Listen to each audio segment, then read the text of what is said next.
Good evening.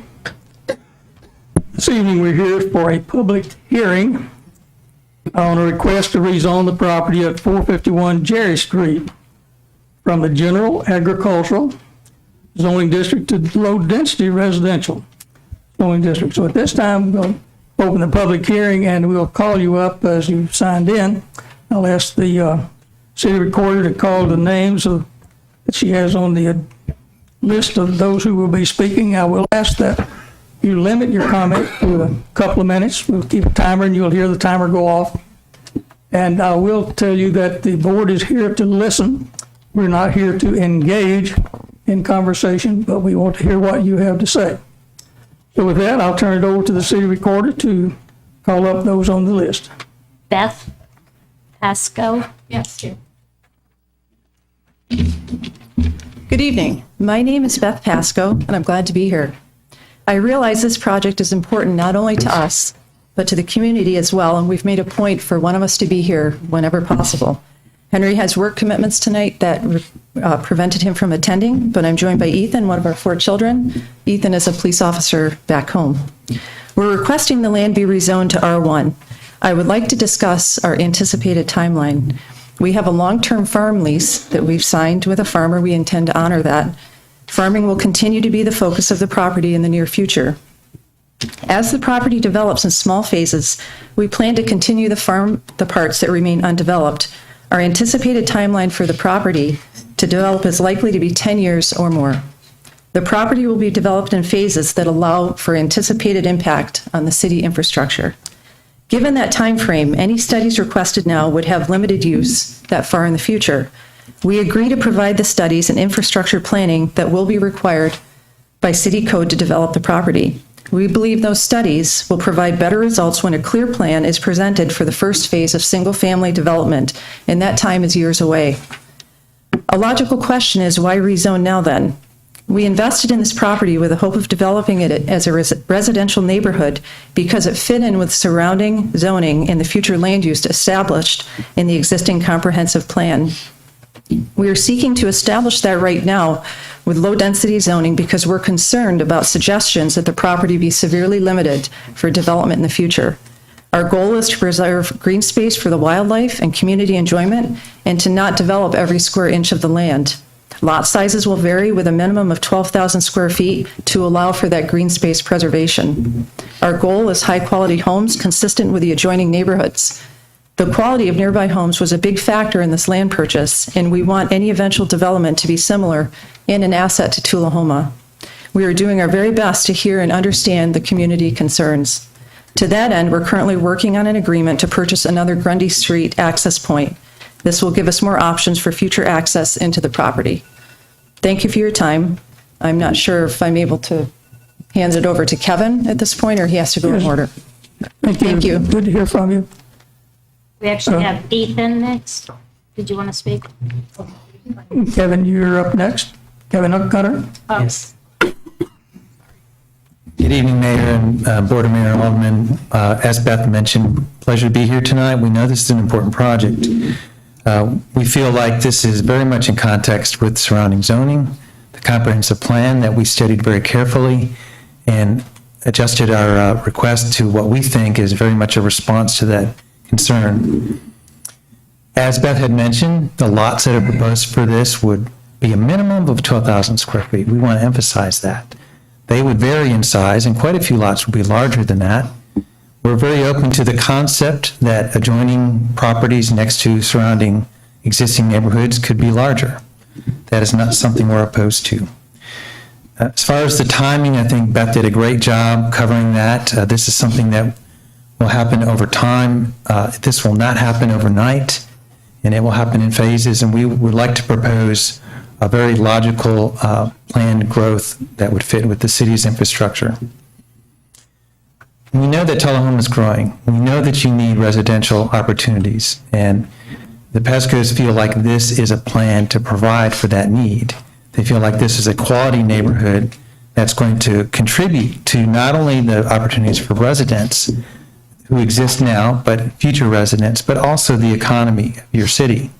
It will promote things like the downtown businesses It'll promote the opportunities for people to live here instead of commute here that have jobs here. And it will be strategically phased in timing. You know, it's very unlikely that this project would be done in less than 10 to 15 years. So we're proposing that is the type of phasing that is a logical planned growth. As far as infrastructure, we've been in contact with Tullahoma Utilities. They've let us know that there are utilities available to this site. We know that the extension of those utilities would have to happen. There'd have to be upgrades. I want to make sure to note that the developer would be the one paying for the design and the installation of those utilities. This is part of the economic gain that we feel would happen with allowing this to be a residential neighborhood. The last thing is just quick quality of life. And there's been a lot of talk about quality of life. I want to point out that we feel that this investment of this property is not just in physical homes.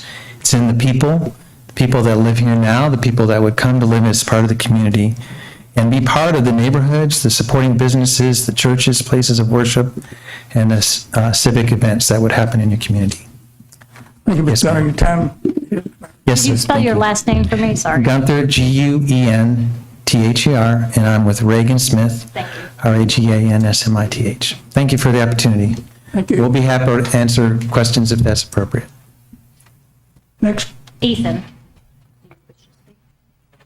you have anything to add?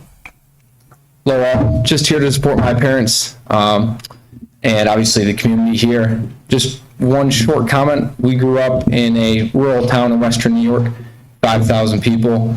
I'm a police officer. My parents are obviously very pro-law enforcement, anti-crime, and I can tell you right now they would not do anything that would create more crime or a worse community. So I can tell you their intentions are the purest. Thank you very much. Next on the agenda. Still have people wanting to speak. Yes.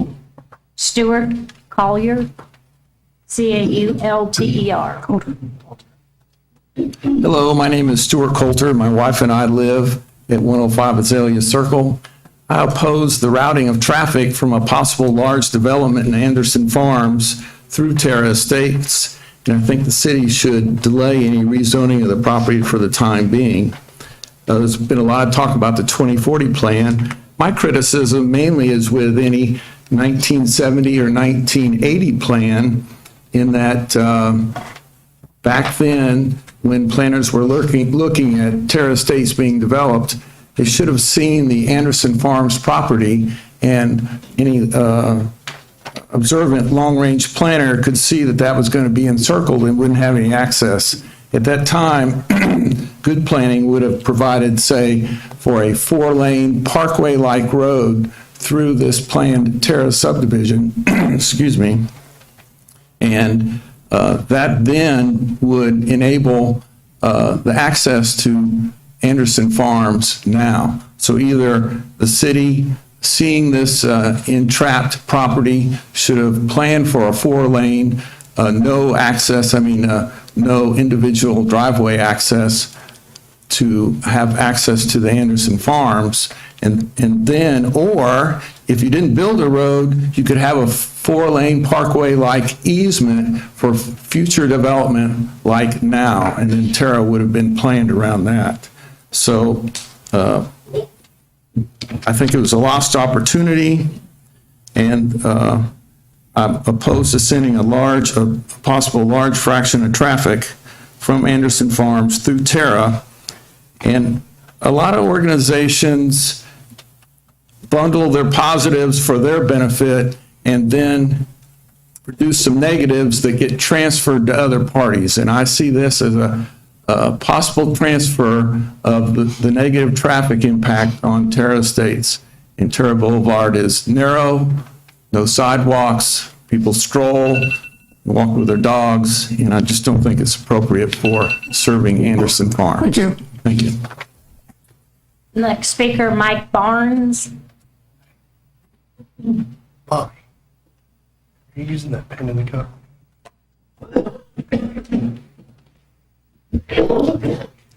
I'm Mike Barnes. I live at 901 12 Oaks Road. And the topic that's being considered, the rezoning of the Anderson Farm property, has been a front and center topic for several months, as I think we all know. However, the most recent city posting states there's been no substantial opposition to rezoning of this property to R1. I'm actually quite puzzled by that, since it's been a constant conversation for several months, and the public's asked many questions about the effects of this rezoning. It's a large development. It's not a 10-acre or 15-acre development. It's a 200-acre parcel, so it's large. The residents have asked how traffic will be handled, how the floodplain issues will be resolved, what the impact will be to the school systems, and wanting a clear picture of what infrastructure will be required to support a development of this size, which will ultimately be the city's financial responsibility. The board is about to call for a vote on this rezoning without answers to these issues. No answers, no plan that I can tell, or even a partial plan on what these impacts really are and how they'll be resolved or addressed. If the answers to these questions are actually in the information packets that were provided for tonight's meeting, then I would expect to hear a lot more about that during the board member discussion leading up to the vote tonight. The Planning Commission voted to recommend the rezoning and pushed it across to this board for a vote. If I recall correctly, there was no discussion at the Planning Commission meeting on these key issues. Essentially, there was really no discussion at all before they took the vote. That brings us to where we are tonight at the board meeting. So why would I speak out against R1 for this property? Well, one's the way the Planning Commission handled that meeting, where they approved the rezoning recommendation, which is what I just described. The other is the way the Planning Commission voted at the December 19th meeting, where they opposed two proposed additions to the subdivision regulations. One to limit the number of residences that can be connected to an existing subdivision, and one that would define minimum lot sizes that adjoin existing subdivision lots. The content of these two proposed amendments was discussed at length for several weeks, and our planning director brought forward final wording for these two amendments to be considered by the Planning Commission. Many of us thought that all involved were in favor of this, but the outcome of the vote was quite a surprise. But these two amendments specifically aren't really my point. The point is that now I feel the Planning Commission has shown they're really not making decisions that are in the best interest of the residents, and I cannot rely on the Planning Commission to make decisions with proper consideration for impacts to adjacent property owners. I can't support R1 rezoning for this property at all at this time, because it will result in a new 200-acre development that will not be in the best interest of the residents or the city. Thank you, Mr. Barnes. Thank you. Tommy Northcutt.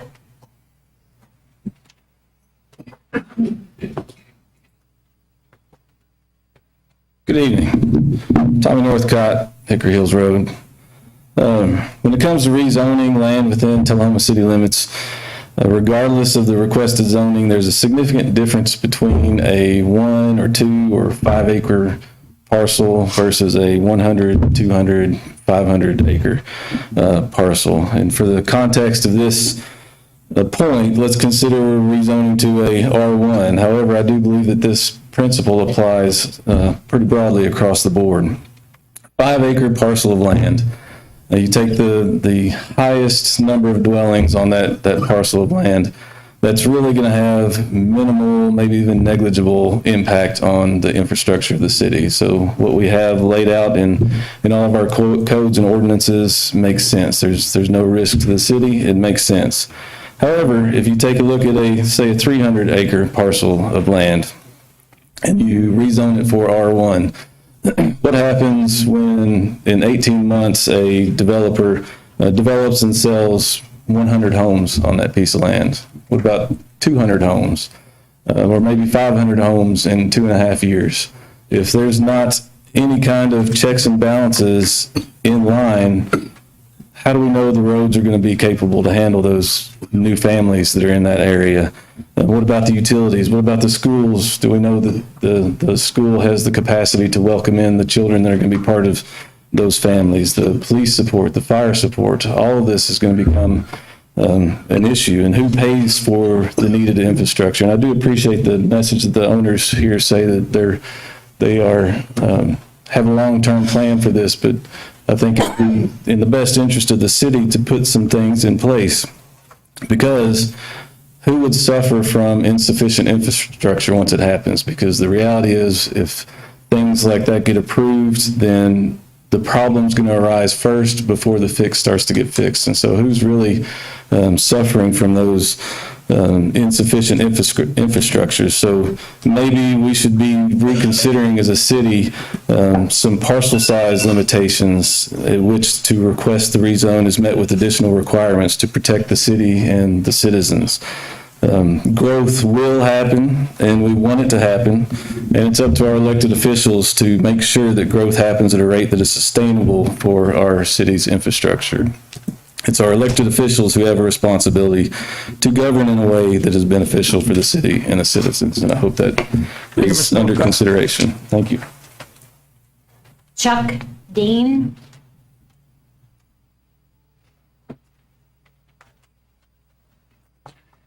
Hi, Chuck Dean, 419 Albemarle Drive. I'd like to refer you to some of the items in the packet submitted by the planning director for Bowman consideration. On page 244 of the agenda packet, the planning director notes comprehensive development plan considerations. This quotes section 6.1 of the current comprehensive plan and states in part, such development should be in keeping with the level of public services and be compatible with surrounding development. The housing lot sizes of the surrounding neighborhoods of Macon Manor, Terra Estates, and Grundy Street average between 26,000 and 53,000 square feet. Does a project consisting of 12,000 square foot housing lots sound compatible to you?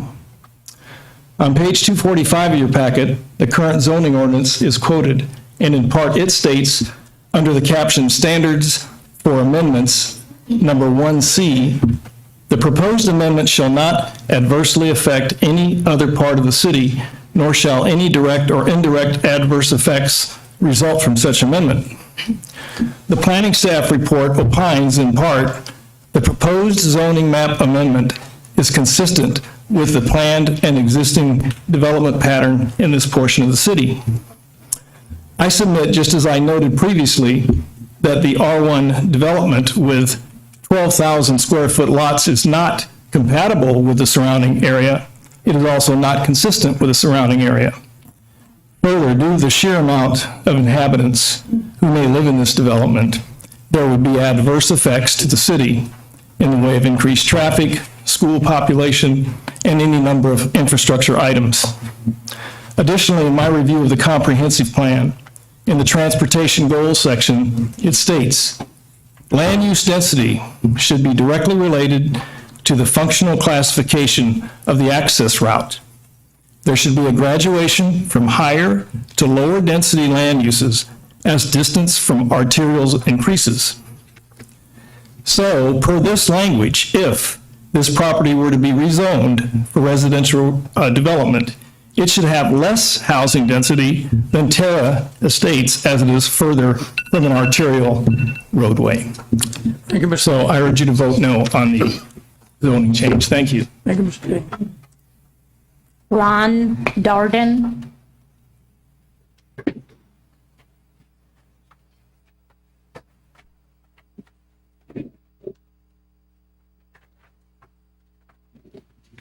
Ron Darden, 603 12 Oaks Road.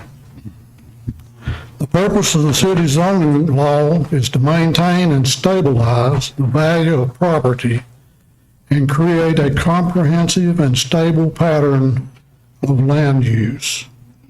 While the zoning laws do not say how this is to be done, I believe this can best be accomplished by expanding the present low-density residential zoning classifications and requiring new subdivision connectivity design to control entrances and traffic patterns.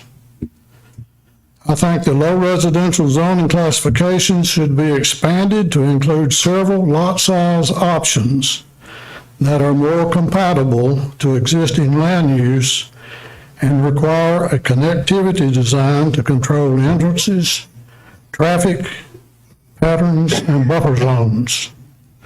I hope you have a good understanding of the important issues involved in this rezoning request and how it may affect all homeowners as well as Terra residents. I urge you to further review the issues involved in this rezoning request. Thank you. Denise Ledford.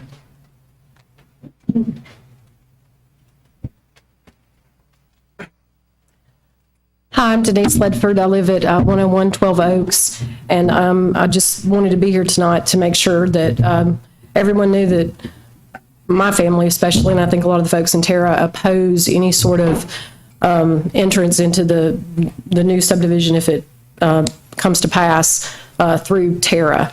But more importantly, I think we've all seen cities in our area that have grown too fast and have not been able to maintain, provide what they need to. So I would just ask you guys to make sure that you review the infrastructure.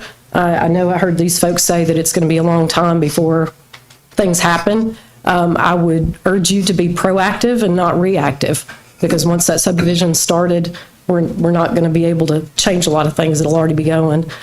So I would just urge you to vote no against the rezoning. Thank you, Ms. Ledford. Jim Payne.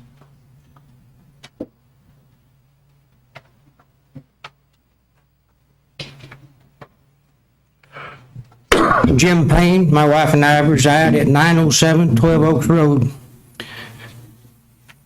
There's an ordinance on the rezoning that the city put out, and my part is there was a wording in there that bothered me, and it said that there was no substantial opposition to the rezoning of Anderson Farms.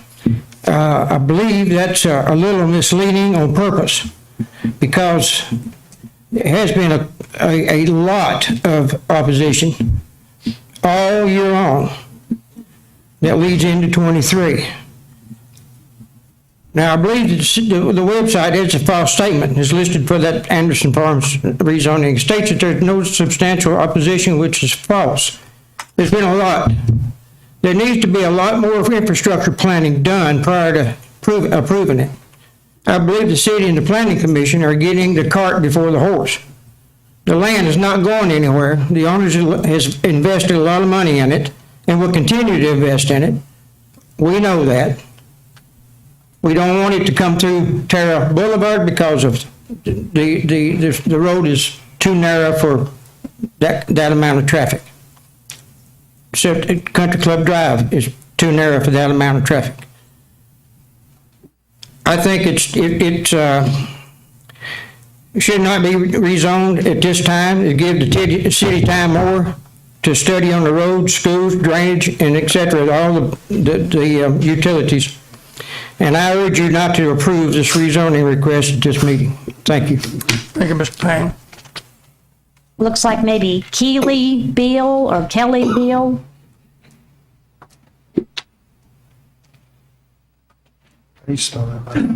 Yeah, is it B? It's Keely And Beal. Yes, like Beale Street in Memphis. Okay.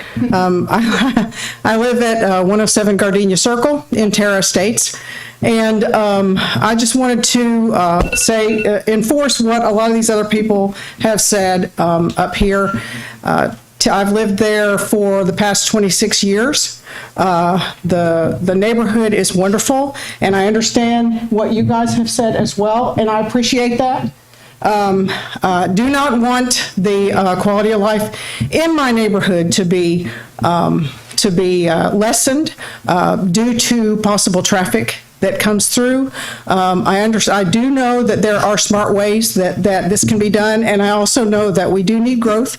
We do need housing that younger couples can purchase, and I have a son who is in that category right now, so I understand that. And but I do think that I would appreciate if you all would do what some of these other people have said and just do it smartly. Think about those of us who are impacted personally, and think about whether you would like this in your own neighborhoods. I appreciate it, at least in the impact, the possible impact. There are ways that can be, that improvements can be made so that the impact does not come into Terra Terra Estates as much as what a lot of people are thinking that it will.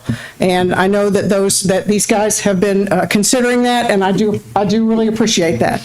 So, and I thank you all. And so at this moment, I would say I would not recommend voting for R1 unless some of these things have already been discussed and figured out. Thank you so much. Thank you, Ms. Beal.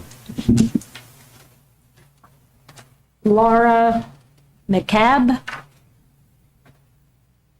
Laura at Oak Park Drive.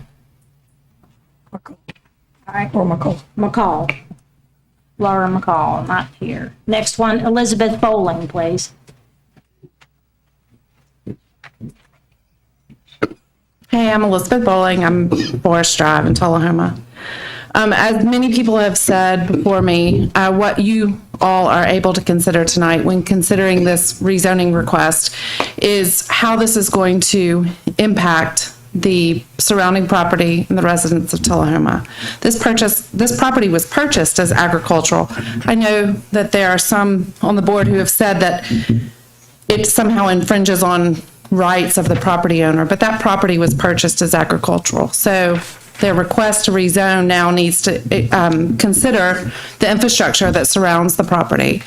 And I've heard them say tonight what their plan is and how the slow growth would be and what the phases would be or the minimum lot sizes. But the truth of the matter is, once this is rezoned to R1, there's no going back and there's no holding them to what they say. They can rezone it. I mean, if it's rezoned, they could sell it tomorrow. There's nothing to hold them to any sort of plan that they've talked about tonight. So I think, as Tommy Northcott said, you must consider what the highest possible number of units could be that if the property is rezoned. And it's not just Terra Estates or Country Club, but if you look on the other side and Grundy Street and East Lincoln, the infrastructure surrounding Anderson Farms is not sufficient to handle a rezoning of 200 acres to R1 from agricultural. And the school systems are at their capacity now.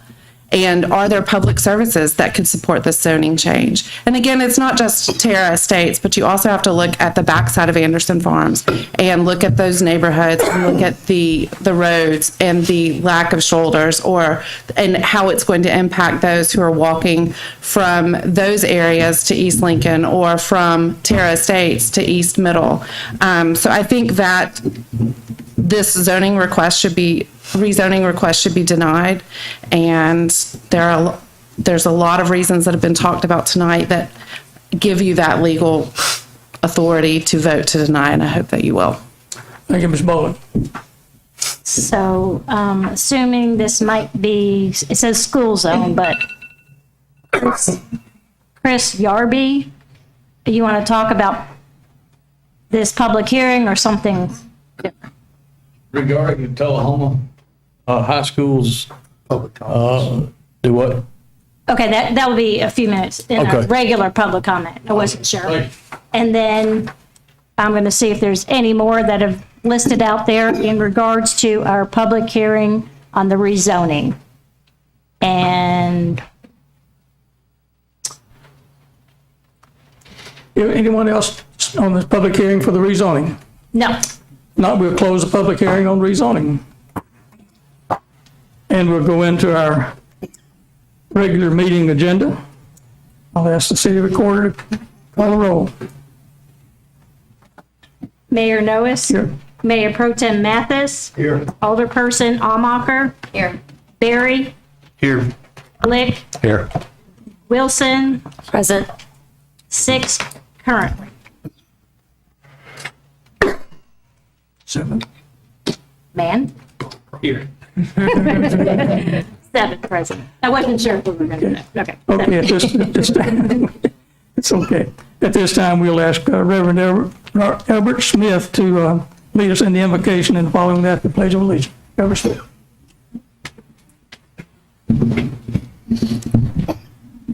Let us pray.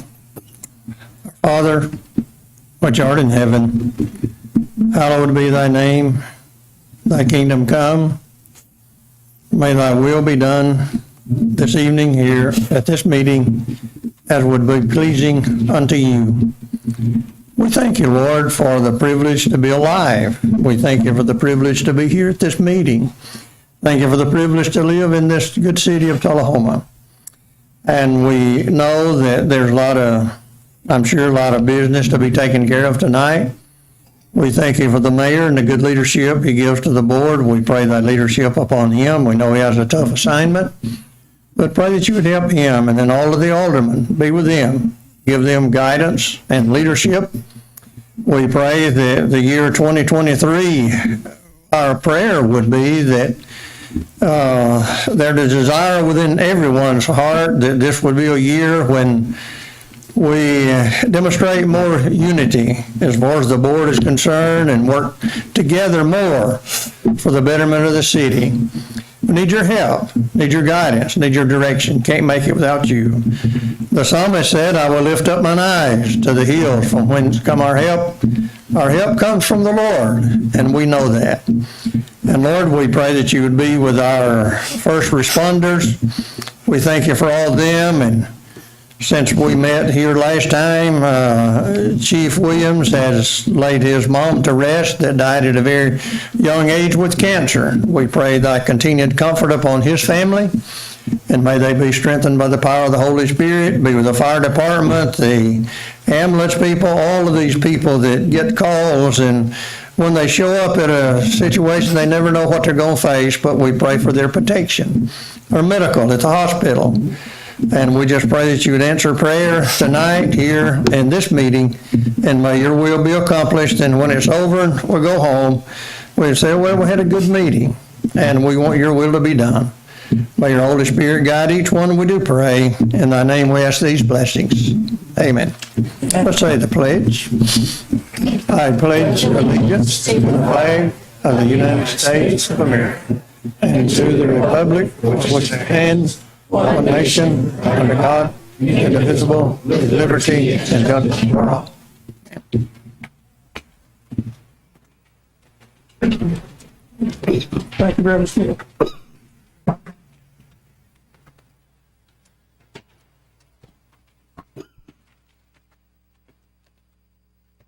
Tonight we have a special opportunity to recognize some outstanding young people in our city, and these will be for Little Miss Tullahoma. And we have, in addition to Little Miss Tullahoma, we have Junior Miss Tullahoma, and in absence tonight, we have Miss Tullahoma. So with that, let me read these recognitions, and I'll call these young ladies up. First, in certificate recognizing Miss Abra Daniel for achieving the title of Little Miss Tullahoma. So, Miss Daniel, if you'll come and stand by the flag, I'll meet you there.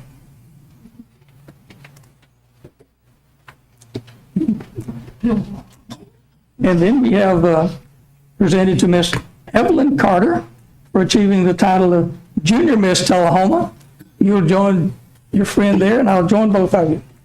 In addition to that, we have Miss Tullahoma, who is Ashley Vaughn, and she is away at school and unable to be here tonight, but we recognize her as Miss Tullahoma as well.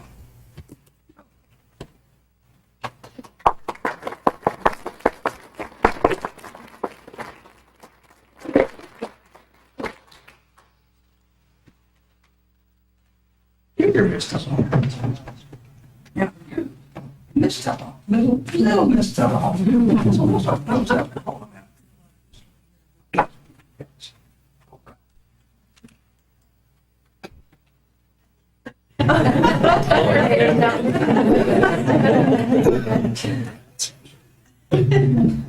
Thank you. Congratulations to both of you.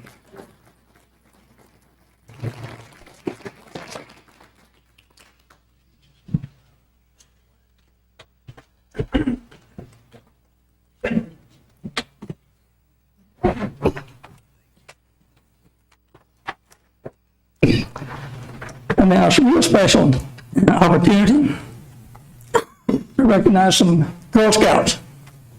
This is the scout troop that's led by Greg Gressel, and the following proclamation will be made to the following young ladies.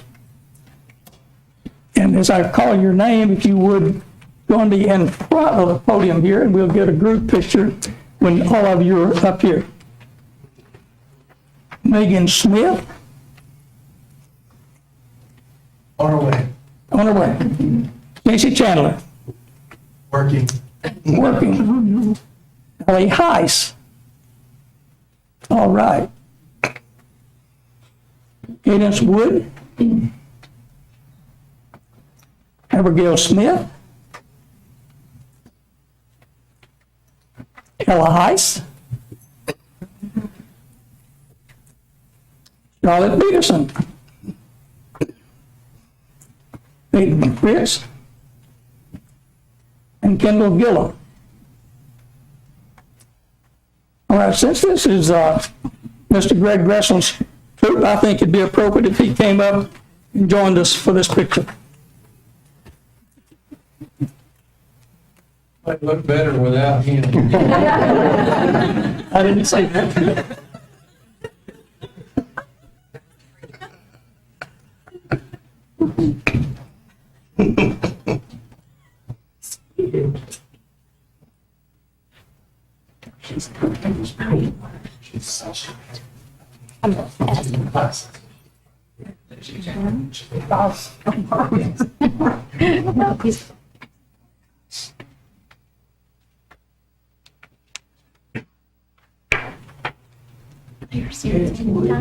I know. Little.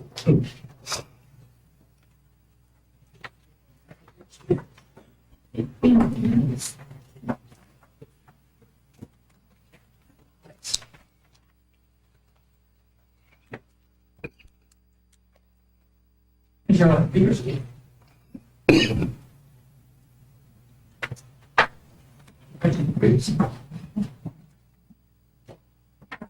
That's for last. Kendall Gillum. Okay, let's open those up like this. Let me borrow this one for just a moment and tell you what this proclamation says. Presented and participating in volunteer efforts, services such as flags of Memorial Day, wreath across America, cookies collected and delivered overseas to our military troops. For all those things, we are greatly, truly grateful. Thank you.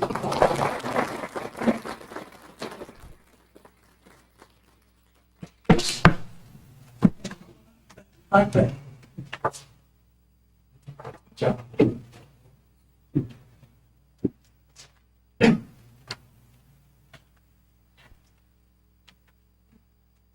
Great job. Thank you.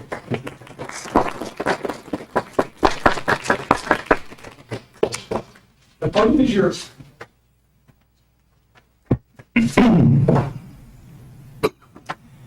Thank you, Mayor, Alderman, for this recognition. And we appreciate the opportunity to serve our community and to serve those who have served us. And we've made it a mission that we will make sure that we recognize those that have made such sacrifices for our country. And our cookies that we've collected the last 3 years at least, all the years that we've done it, have gone to some kind of military group. But for the last 3 years, we have sent them directly overseas to troops that are in the field. And that's what we'll be doing again this year. And cookies are on sale. You can see these young ladies and place your orders. They will be in Tullahoma on February the 4th, and we'll have them available for you. And encourage you to follow the Girl Scout Cookie Truck on Facebook, see the fun places that we might be, supporting small business and local businesses here in the area, and making sure that they're fulfilling their mission of making the world a better place. We're building girls of confidence, courage, and character that make the world a better place. And we thank you for the community for recognizing that. Thank you for your leadership, Mr. Gressel. We appreciate it. Thank you, young ladies. At this time, another special opportunity. We have an alderman-elect. We're going to have him sworn in now. We'd ask Judge Conley and future Alderman Derek Mann step forward to the podium and let Mr. Attorney do his thing. Mr. Conley, the floor is all yours. Thank you. Raise your right hand. I, Derek Hand, Alderman for the city of Tullahoma, Alderman for the city of Tullahoma, do affirm that I will faithfully, truly, and impartially perform the duties perform the duties of said office during my tenure without fear, favor, or partiality, to best of my skill the best of my skill and ability. and ability. So help me God. So help me God. This is the second time Mr. Van done it, and he keeps improving.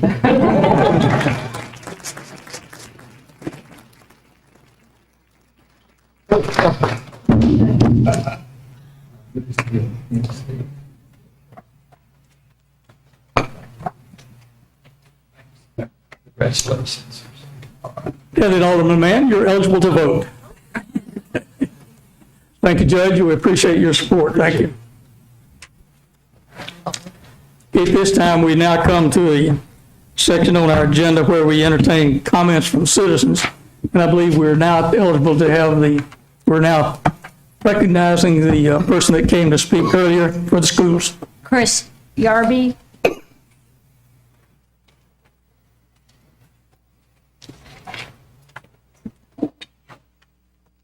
Good evening. I've got a concern, and I've had a concern for a while. I've talked to the police chief, assistant chief. Our school zone here in Tullahoma High School is crud. Crossing guard can't stop people. My child this past week like they got run over because the city does not have crossing guards and won't put an officer out there. I'm making this public. I'm telling you now, if my child gets run over, we're going to have a problem. I lost my granddaughter at 4 years old for a negligent guy in a parking lot in Panama City Beach, Florida. So I'm speaking from experience. I want something done now. I'm not talking 6 months. I'm not talking a year, because the first one that gets hurt, I'm going to back them 100%. I've asked the police chief, put out man there. They had a gentleman there back earlier this year. He liked to got run over twice. I mean, what's the deal? We got the highest tax record in the state of Tennessee. We pay more taxes in this city as homeowners than anybody in the whole state of Tennessee. We shouldn't have that problem. It's called management of money. And it's poor. And it really irritates me to know that I live in a city that does not care about our children. Because if you did, they would have people out there doing their job. And I've been told that we have money, that we can put up lights, we put up cameras. Why ain't we doing it? I want to know from the city, why ain't we doing it? Because y'all are going to be held responsible when somebody gets killed or run over or whatever. So I'd like to have some feedback. I'm not afraid to stand up for what's right. And that's exactly what I'm doing. I mean, I've called the city administrator's office. I've complained to everybody I know to complain to, and nobody cares. Nobody cares. There was an officer last week stopped traffic long enough to let the kids across the street and took off. Didn't bother to stop. They wasn't running emergency traffic, didn't have no lights on. But they had enough, and I appreciate them stopping to let the children cross. But the next bunch of children, they're suffering. And they will not do the speed limit. And I'd like to know how many reckless driving tickets have been wrote 1 mile an hour over. It's the law. Automatic reckless driving. We need to start punishing these people. Quit letting them, smacking them on the hand saying bad boy and really sticking the nails to them. Reckless driving, technically, they can take their license. They can put them in jail in a school zone. Look up Vanessa K. Free. You know anything about that? I mean, honestly, you know, you got 2 officers that were sentenced to life in prison for running over somebody, negligent. You know, if they can be held accountable, we can too.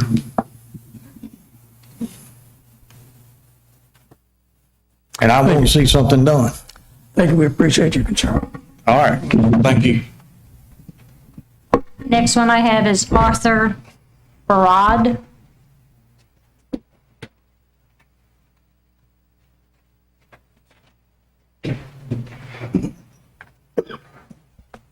Hello, everybody. Change a little the atmosphere here. I know Chris when he lost his granddaughter, so my thing's not about that. So I want to talk about SROs in our city schools. Okay, so my name's Arthur Brad. I live at 845 Holt Lane. I'm a former officer with the Tullahoma PD. I started here, and I am now a Franklin County deputy. I'm SRO at Clark Memorial in Winchester. It's okay, Mayor. We're good.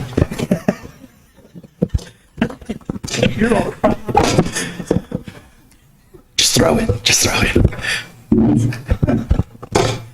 Carry on. Thank you.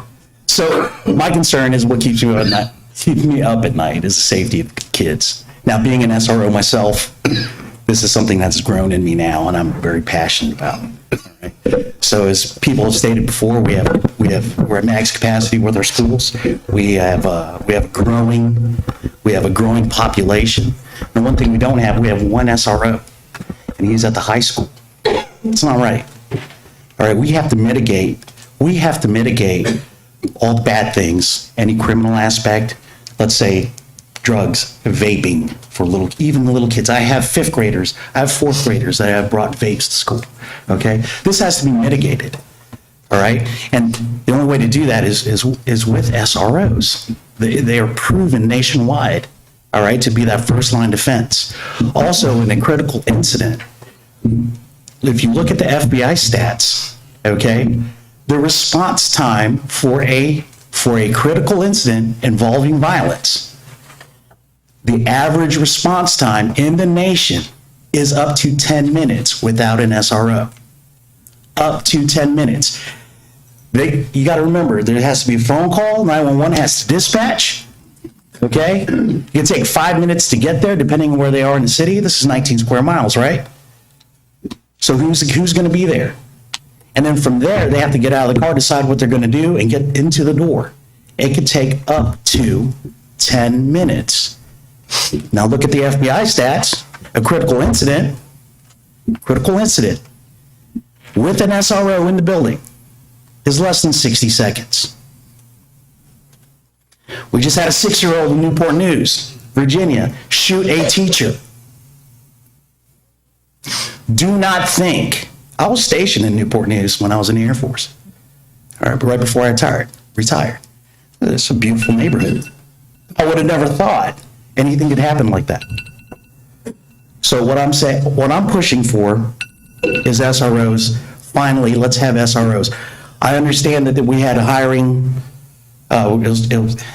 during these times, it's hard to hire officers, but now with the governor's incentive plans, right, we have millions now in the budget, in the state budget. There is $24 million in the budget to send people to Toledo. All right? We don't have to pay for the basic training. That pays for 12 weeks of basic police academy. There is $30 million in recruitment and retention bonuses. Okay? They offer $35,000, the grant offers $35,000 salary to new hires for SROs. The local area has to provide a 25% match. So that will bring you to a salary of $43,750. So if there's 6 schools, 2 middle schools, and 4 elementary schools, then doing the math, that we have to provide $8,750 per SRO times 6, that's $52,500 annually. How much do sidewalks cost?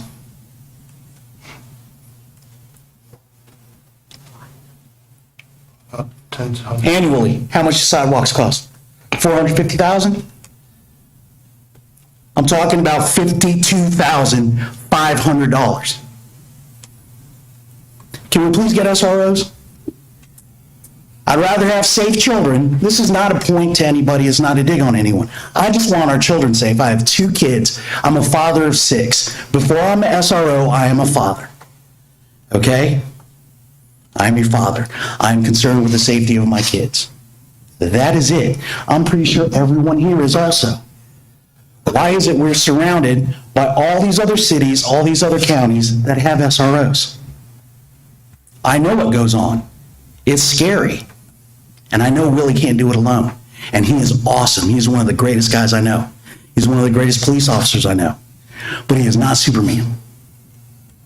Okay? I hope in the very near future that people are pushing for this. I will be. Because now I've seen it. Oh my goodness. You know? And I love the children that I protect. And I am sure that there are many, many other guys and women just like me that would love to protect our children. Thank you. I appreciate your passion. Can you just spell your last name? B-A-R-A-D. Thank you. Can you give your thanks, Mary? Alderman, give your contact information to me.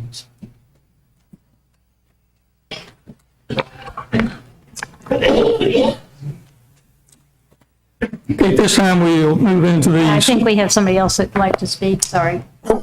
Public comment, Hope, Sartain. None. Good evening. Thank you so much. I just wanted to take this opportunity to formally invite all of you to join us for our annual membership celebration that's going to take place on Friday, February 17th at the Coffee County Conference Center. That is sponsored by First Bank in Vanderbilt, Tullahoma Heart and Hospital. It's where we will award Business of the Year, Small Business of the Year, Citizen of the Year, and many others. And we would absolutely love to see you join us there. And you can get tickets on our website. Thank you, Ms. Nunley. This time we'll move into the section of the agenda, where we come to the approval of the agenda. And unless there is any changes to the agenda, we'll adopt the agenda without comment. Are there any changes? Hearing no changes to the agenda, we will adopt it as presented earlier.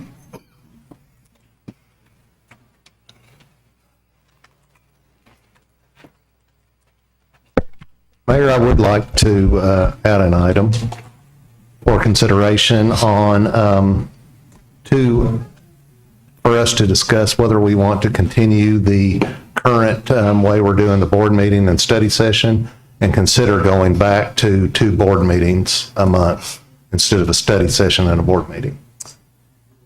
I would ask if you would consider us having another study session. I second. Second motion. Well, you want to make that in form of an amendment to the agenda to add that? Yeah, just to add the item, we could discuss it. If everybody thinks that we should move forward, then we'll decide that, or if we want to continue trying the format that we've adopted. I don't think it's really effective, and I don't think that we're able to get enough business done with only 1 meeting a month.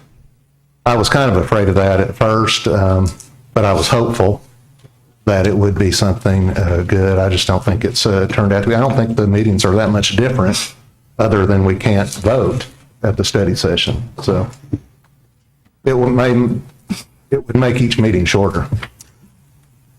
I'd be all for that. Okay, we do have a change in the agenda to add a discussion item for changing the format that we're doing our study sessions. So we'll put that at the end of the new business. That will be after Ms. Hannah Rogers does her thing at the end of the new business. Okay. Do we need to vote, Mayor? We have to vote on adding this to the agenda. So all in favor of adding this item to the agenda, vote green, yes or no.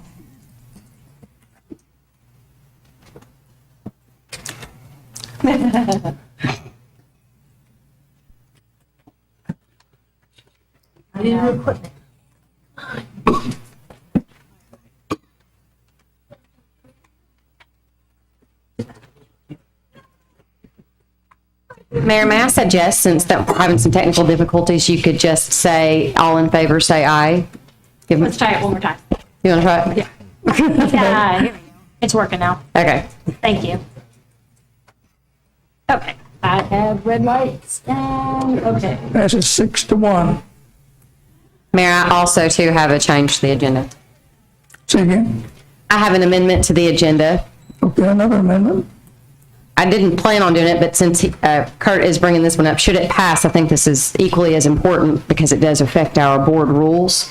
I would like to propose an amendment to our Board of Merit and Aldermen Rules and Procedures that would allow each alderman to ask for an item to be added to the agenda so long as it is before the agenda has been published to the public. Without the need for second. However, should that item fail at the board meeting for lack of a second when it is introduced, then, we would not ensue any other discussion. So I think it's important for us to be able to do business as efficiently as possible with that. City Recorder, got that amendment documented? Alderman to add each agenda item. I second that. Prior to publishing of the agenda. Yes.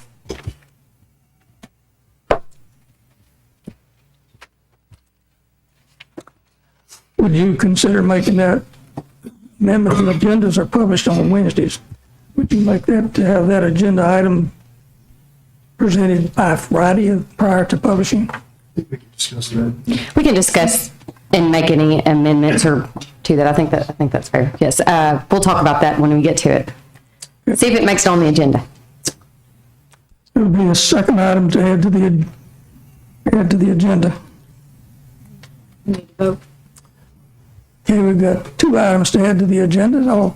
Let's vote on the one that you just made.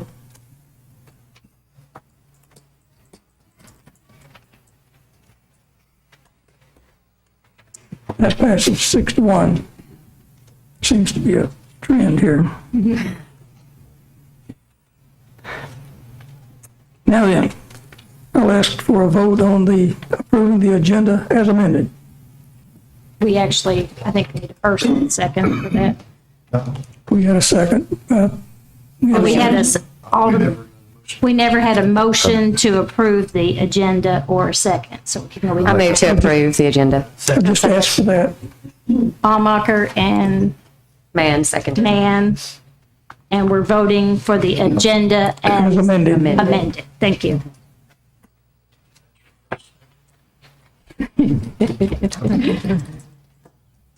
All right. 7-0.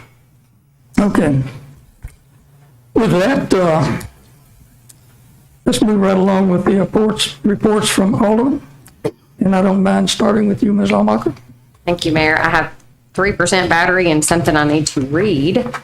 The Housing Authority meeting last Thursday, and City of Tullahoma is transitioning pretty rapidly. And with that, they asked me to make an announcement to the public that their executive director is retiring and they are going to be looking for an interim. So I'm just going to read in a nutshell their announcement. Tullahoma Housing Authority is seeking interested parties for a part-time interim executive director to support the Housing Authority through the search and hiring of a new executive director. Interested parties should submit a resume and cover letter, and I have agreed for that to be submitted here to City Hall because they have potential interested applicants that work there. So they're going to bring those here to City Hall no later than 4 p.m. on Tuesday, January 31st. So pretty short notice for the interim.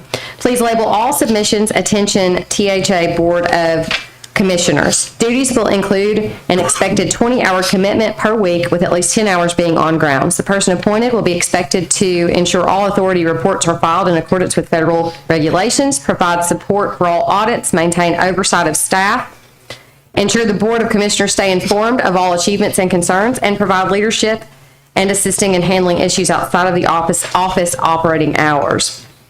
They are also to create and assist in onboarding of new staff and commissioners, and a strategy for the new full-time ED to be implemented upon their hire. Interested parties should also be ready to attend a special called meeting February 9th at 6 p.m. to be available to start duties if appointed on February 13th. Something else that they asked for me to share is the compensation is a salary stipend of $2,400 per month with the expectation of a 20-hour work week. The board will make nominations at that special called meeting, and that will take place, we're hoping here, so I'll update you if you change, if it's unable to be changed, but that will be here at City Hall, not at the Housing Authority for the lack of room. Finalists will be allowed time to respond to scenario-based questions related to Housing Authority scenarios and be given time for a 2-minute speech. And they would be taking responsibilities, assuming all responsibilities, February 13th, 2023. So limited time here. It's only a 20-hour work week. They're willing to work around people's schedule. So if you know somebody, perhaps somebody's retired who has, and understands HUD regulations and Section 8, the Housing Authority is in pretty urgent and desperate need for some qualified applicants to come and attend that. If you have further questions, you may reach out to me, and I just got this message yesterday, so I will get this over to our city administrator, and if there are any changes, we'll make sure and get that into the newspaper. Mayor, that is all I have. Barry.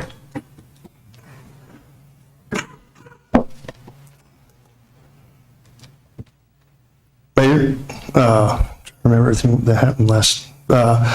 So since we last met, I attended the quarterly planning session, and those are held at DW Wilson. They're videoed, and I believe they're on TUAs, and that's a really cool thing to go back through and watch. I don't know if they have it on their YouTube. I'll check and see if they do, but it's people from all around the city, different organizations, and it's really uplifting to hear, and it's great to hear all the activities that are happening here in Tullahoma. I attended the legislative breakfast with many of you here. That is always great to be able to sit down and actually talk to our state representative and senator and pass along our concerns, and they listen, which is amazing. I attended the school board. The school board is always great. There's a lot of really exciting. That night, I got there a little bit late. We had planning commission at 4:30. I had that meeting that normally doesn't happen. Planning commission meetings are on Mondays. Had the planning commission. You can watch that on YouTube and follow up. And then last week, the mayor and I got to visit Old Navy before they kind of pre-opened, and corporate took us around and showed us the kind of before, which is pretty exciting to see. And their ribbon cutting is February 4th, which is a Saturday at 10 o'clock a.m. They encourage you to join. You may need to get there early if you want parking. Thank you. Alderman Glick. We've had 2 meetings of the CPDC, the Community Plan Development Committee, since its inception, and we're off to a pretty good start. They've decided on a chairman, a vice chair, and a secretary, and they're doing a real good job getting things rolling. And we had a follow-up meeting where we've decided our priorities, and the top priorities are first to revise the 2011 plan and do that as quickly as possible. And then, and what kind of goes hand in glove with that is to look at the zoning ordinance and make recommendations to revising the zoning ordinance to the Planning Commission and the Board of Mayor and Aldermen. So the chairman has done a really good job so far. He's given me a lot of homework that I've got to do, and some other members' homework. So we're all busy, and we hope to have a lot of stuff done very quickly. That's all. Very good. Alderman Wilson. I'd like to really just recognize our fire department for the work that they did on the fire that we had at Life Care Center on Friday evening. Coordinating with outside the areas, and that was a pretty scary event, and I think that they, as usual, did a tremendous job. So thank you. new Alderman Mann. First off, I just want to say thank you to all of you on this board for the appointment and the opportunity to serve alongside each of you. I hope that our time together will become something we can all be proud of and that we make a positive impact on the city and its residents during that time. I also want to give a big thank you to our city staff. So many of you took the time to meet with me, bring me up to speed on things, get me information and assistance that I needed to get to work. We truly have a great group of folks here in City Hall and throughout our departments. I'm very grateful for all of them. In the past 2 weeks, I attended the Mayor's Planning Luncheon. I also attended the legislative breakfast last Friday and got to hear from Senator Bowling and Representative Bricken. They are representing our city well in Nashville, and we are fortunate to have both of them working for us. Last Thursday, I was able to attend the CPDC meeting at D.W. Wilson. They are already hard at work on a new plan for the city. Everyone on the committee is playing a part, and I think this board should be very proud of all the members that you selected. I want to mention the selection I made to the mayor for the CPDC of Greg Gressel. Greg has been very involved in this community and attended, I believe, every Tullahoma meeting, every BOMA meeting concerning the plan, and even spoke each time he was in attendance. Greg has served on other boards and committees. He knows how to get things done. He knows how to work well with others. He's a major supporter of the arts in Tullahoma, and he understands the vital role that the arts play in any growth plan, and I think he'll do a great job on the CPDC. Finally, I want to say thank you to our city administrator, Jennifer Moody. She is leaving us to take over as city manager for the city of Belmead, where they will benefit greatly from her knowledge and her talents. Ms. Moody has been a tremendous help to me in these first few weeks, and more than that, she has been a great asset for this city. My office is just across the street, and many late nights I would be leaving, thinking of how long I had been at work and how late it was, and look over at City Hall and her office light was still on. Thank you, Jennifer, for the job you've done. Thank you for your hard work, for all of your efforts on behalf of this city. I wish you and your family all the best in your new endeavor. Thank you. And that's all I have. Thank you, Alderman. Mayor Pro Tem Mattis.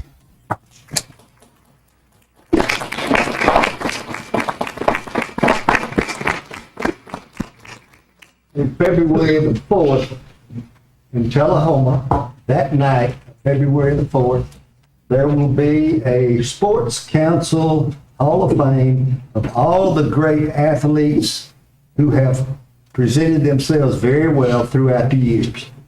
It may be this year, last year, 10 years ago. I know one of them last year was going to be Joe Moon, and Joe met really a tough time and wasn't able to be here. But you need to be there and listen to this, because it's going to be something to behold. To listen to all the things that these kids have done, and you will be very, very, very pleased in what Tullahoma has supported in all this many times. And Jennifer, you've done a great job. Thank you. Mayor Pro Tem, I'm looking forward to this Sports Hall of Fame as well. Yes, you are. Yes, I'll be glad to be there. And, Alderman Mann, I will be appointing your recommendation of Greg Gressel to the new planning committee. So thank you for bringing him forward. The other thing that we have a vacancy filled tonight on the Tullahoma Housing Authority.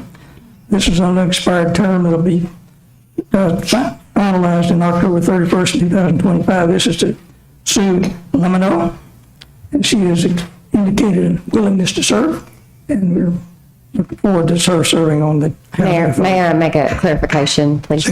I think her last name is Lemoyer, but I wanted to clarify that this is not the interim director, so that position has not been filled. This is a position on that board, so correct. That's something completely different. That's correct. Thank you. Absolutely. So with that, we'll turn to the report from the city attorney.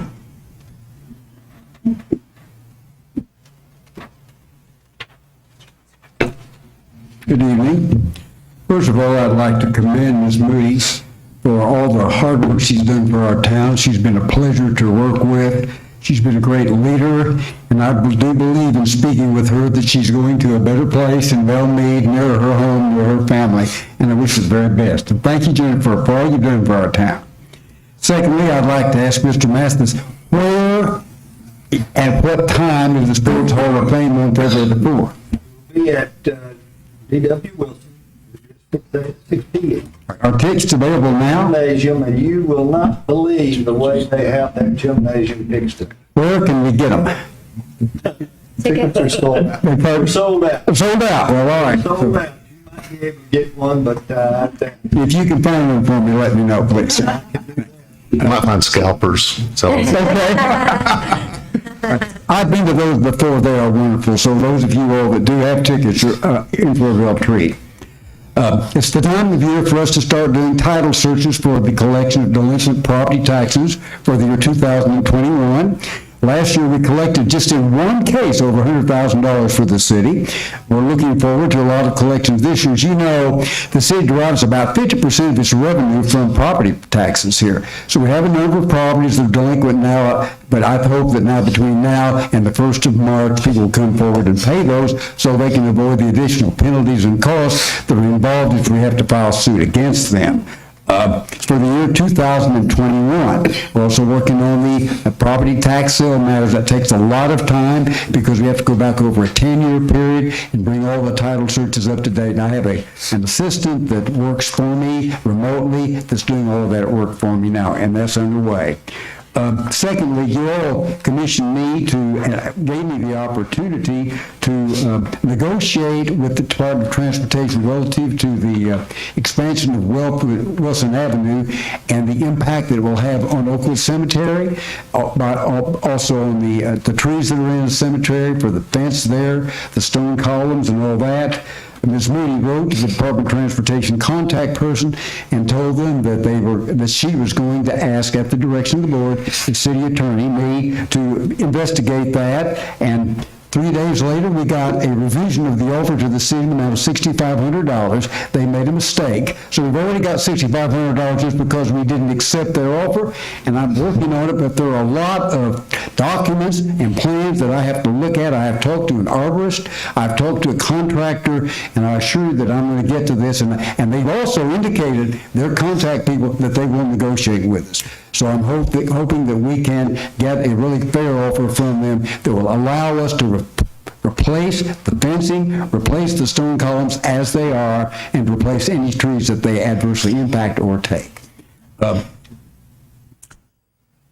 We have on the agenda the consent to an agreement with Ben Lomond Telephone Company relative to a easement to the property that we own with Coffee County where the communications center is. It's an item on your agenda now. I worked with the representative relative to that. The city of Manchester is also asked to execute an exact agreement just like that. It's fair to the city. It's a 99-year lease. It obviously helps our communications system operate properly.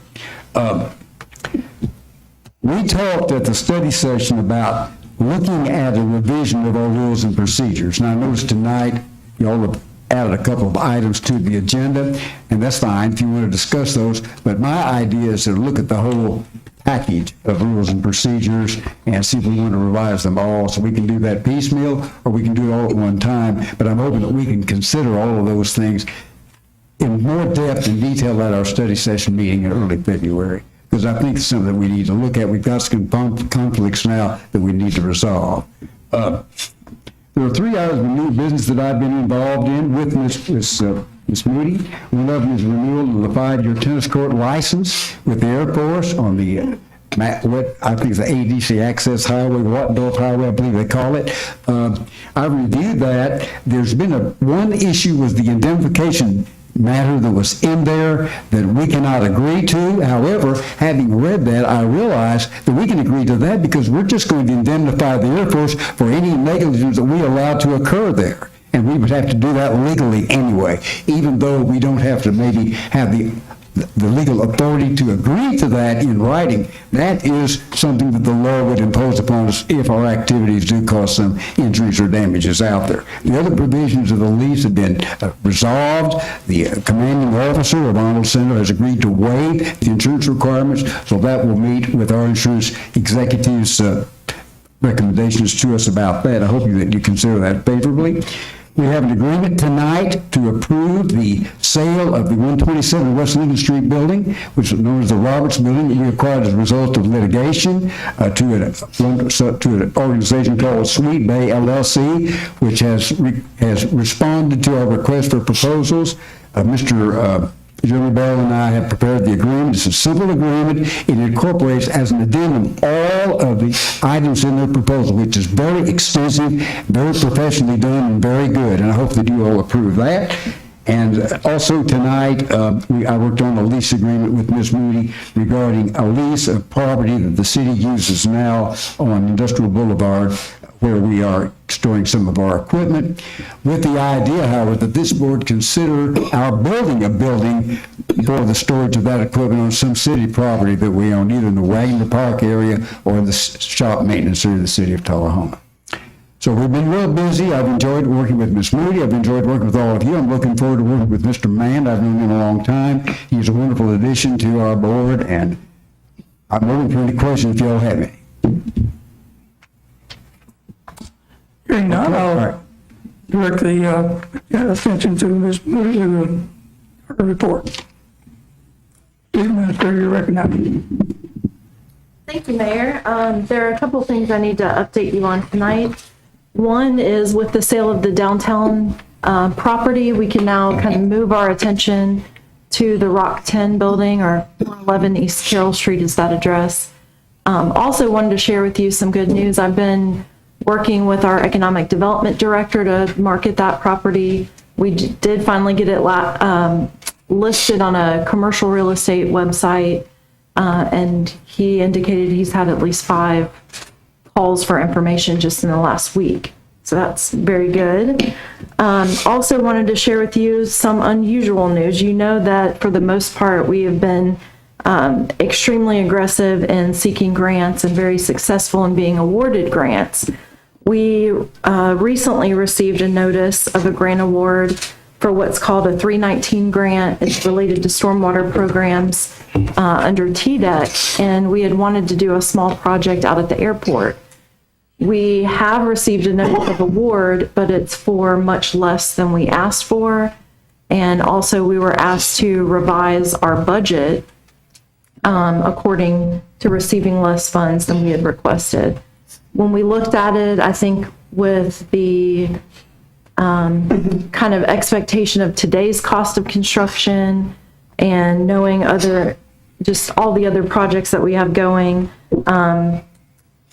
staff asked that we do the unusual thing of probably turning down this grant award.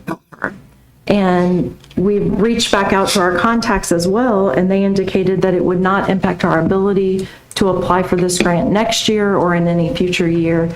And we think that's probably the best approach. That would give us time to consider how much would the project actually cost in today's dollars, and how much do we need from them, and maybe next year there's more funds available to fully fund our request. So I just wanted to make you aware of that we're planning to turn down that grant. It would have been, I can send you some more detailed information about it, but it would have been for this Upper Rock Creek restoration project out behind the airport to kind of improve the banks along Rock Creek. So again, if you want to know more about that, reach out to me, or I can send you some more details about that. And then last, as many of you have touched on, this is a little bit emotional for me. This is my last meeting with you.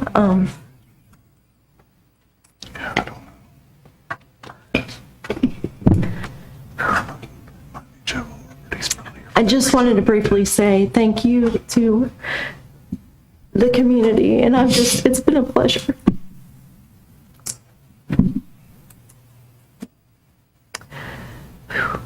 My last day is going to be February 10th, And I will do my best to reach out. It's very hard for me right now.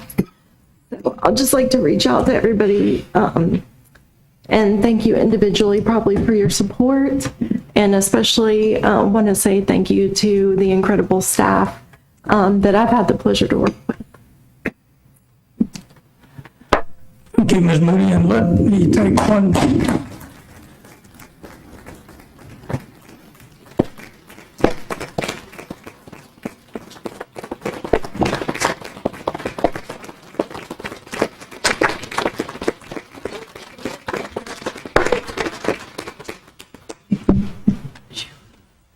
Usually I don't have emotional. You guys really got to me tonight. So thank you again. Moody, please allow me to have a personal privilege to say that I cannot tell you how much you have meant to me as a new mayor. I never had much experience being a mayor before. You've worked with several. So I just want to tell you thank you for the leadership you've given the city, and to me personally, it's also for this board. So thank you again. You will be missed. At this time, I'd like to recognize Chief Kenny Pearson to give us an annual report from what all the fire department's been doing. And I'll tell you, Kenny's given us a lot of information here that's on your package. So, Kenny, I know that we had a little conversation today about it. How long is this going to take? You take as much time as you need, sir. 30 seconds.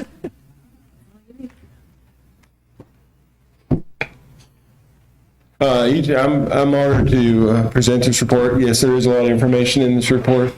I'm going to kind of briskly go through it because it is in our packets. Everybody's been able to look at it. Just some of the things that we've done over the year. Our mission is always to meet the needs of our community in fire protection, rescue, and assisting other emergency agencies when needed. Our vision changed a little bit from last year. We're striving to be the area's leading emergency service organization by bringing the most profitable service to the community through code implementation, public safety, and public education. We feel like these areas will help us continue to have less fire calls and hopefully save a lot more property. Our core values, of course, are when an emergency arises, we will respond with due regard to life safety and property conservation. We perform these duties with the utmost integrity and honor. Our staff, I couldn't do it without them. They're very important to our community. Our captains that are on each shift, that lead each shift. We have 23.5 square miles that we cover. These are, you can see where Fire Hall 1 is and Fire Hall 2 is. There's been a lot of talk about, the changes in the city, how things are going to change as we go along. And these are things we're always looking at. So whenever a new development comes in, we're looking to see if we're going to be able to cover that area with proficiency and trying to take care of those things. Station 1, of course, is at South Jackson. Station 2 is at Avoca. This is a lot of equipment that our city has purchased for us, starting with the 1936 Dodge, which we restored, to all the new units that we have. These help us do our job. We do a lot of training. This is a little bit of a list of our training and what we require within the first 3 years, which is quite a bit. We try to build a relationship with the firefighter as they're onboarded and continue that relationship for the first 3 years so that they get those requirements that they need to work at other requirements for other jobs. Our run stats for 2022, as you can see with the heat density map over to the right-hand side, we pretty much cover the whole city. There's not really one area that just stands out, but we have a lot of calls in a lot of areas. As you notice, our one call, of course, is medical response. We do a lot of medical response. It has gotten better over the last year. It's still not completely where we want it with Coffee County, but they're working on it, and hopefully that'll continue to change. And as you see, our year stats for the last 5 years, medicals have gone up every year. We did have a larger number of structure fires this past year. Doing some research, we feel like it was a lot to do with COVID. We had a lot of electrical fires that we weren't having before. People in their houses, stuck in there, they're doing some work on their house and then end up making some bad changes. So we've had a few of those. And we think that COVID is part of the reason why we had extra calls. We're hoping that number goes back down again this year. Our operations daily, we have public education activities, apparatus equipment maintenance, annual hose testing, annual fire hydrant inspections, pre-fire planning, maintain fire station grounds, fire and emergency medical training, rope rescue training, hazardous materials training, physical fitness. We are, as a department, we do a lot of different things that aren't just fire related. We have a lot of different responsibilities, from rope rescue to hazardous materials, emergency medical calls, and then also, of course, firefighting. 2021 highlights. 2030, we actually had 2,400 calls this past year. This is not matching.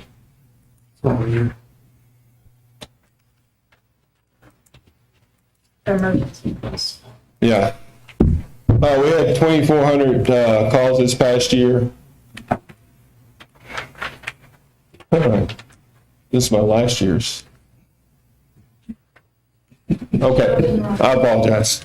But most of this, so we had 2,400 calls this past year. We did 470 fire inspections this year. We're hoping to continue to increase that each year. We've had extra inspectors that have come online.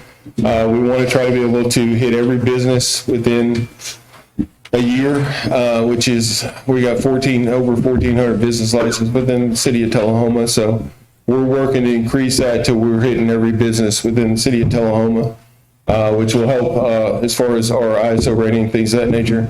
They want to see every business being inspected at least once a year. We do a lot of high-risk familiarization throughout the city. Your schools, your medical facilities, which we were at Friday. So our pre-plan of that building, the emergency response, was all helpful during that time. We do update the pre-fire plans every year. We had over 107 community risk reduction programs, 18,000 public education participants.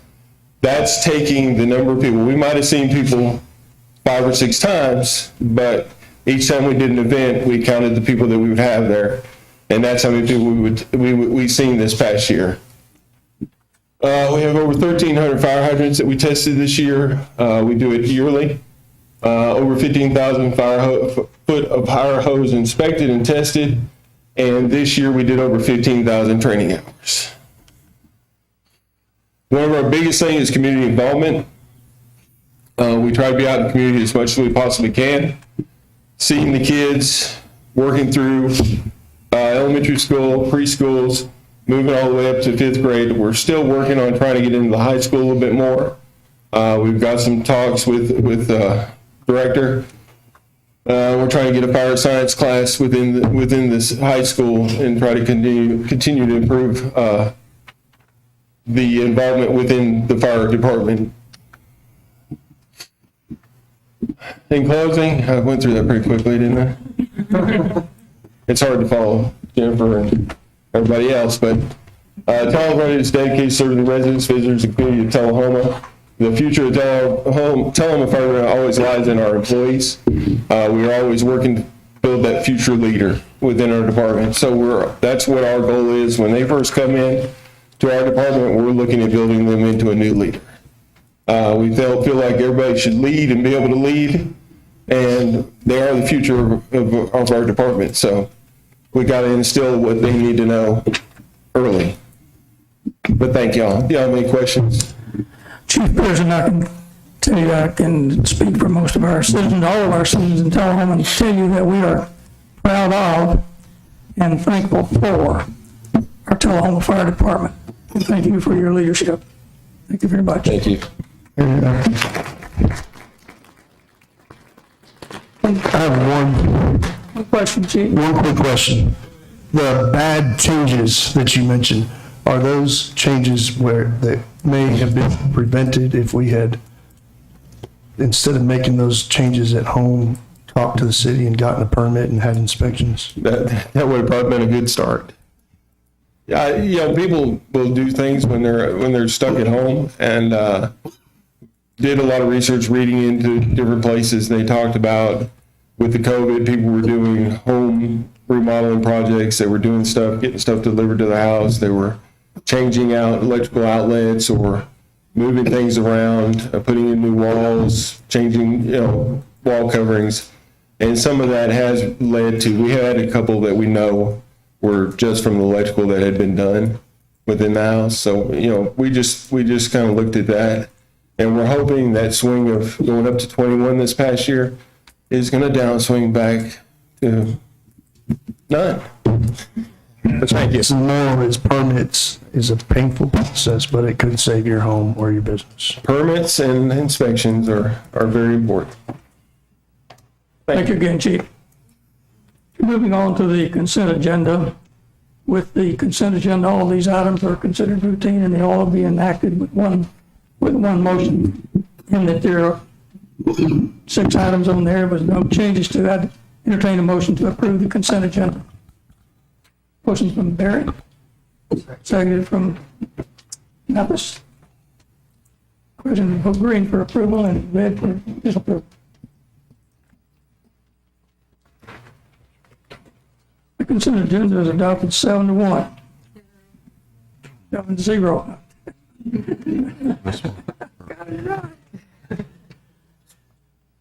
7-0. Oh, yeah. Unfinished business. This is an item that we've had for us a number of times in previous meetings.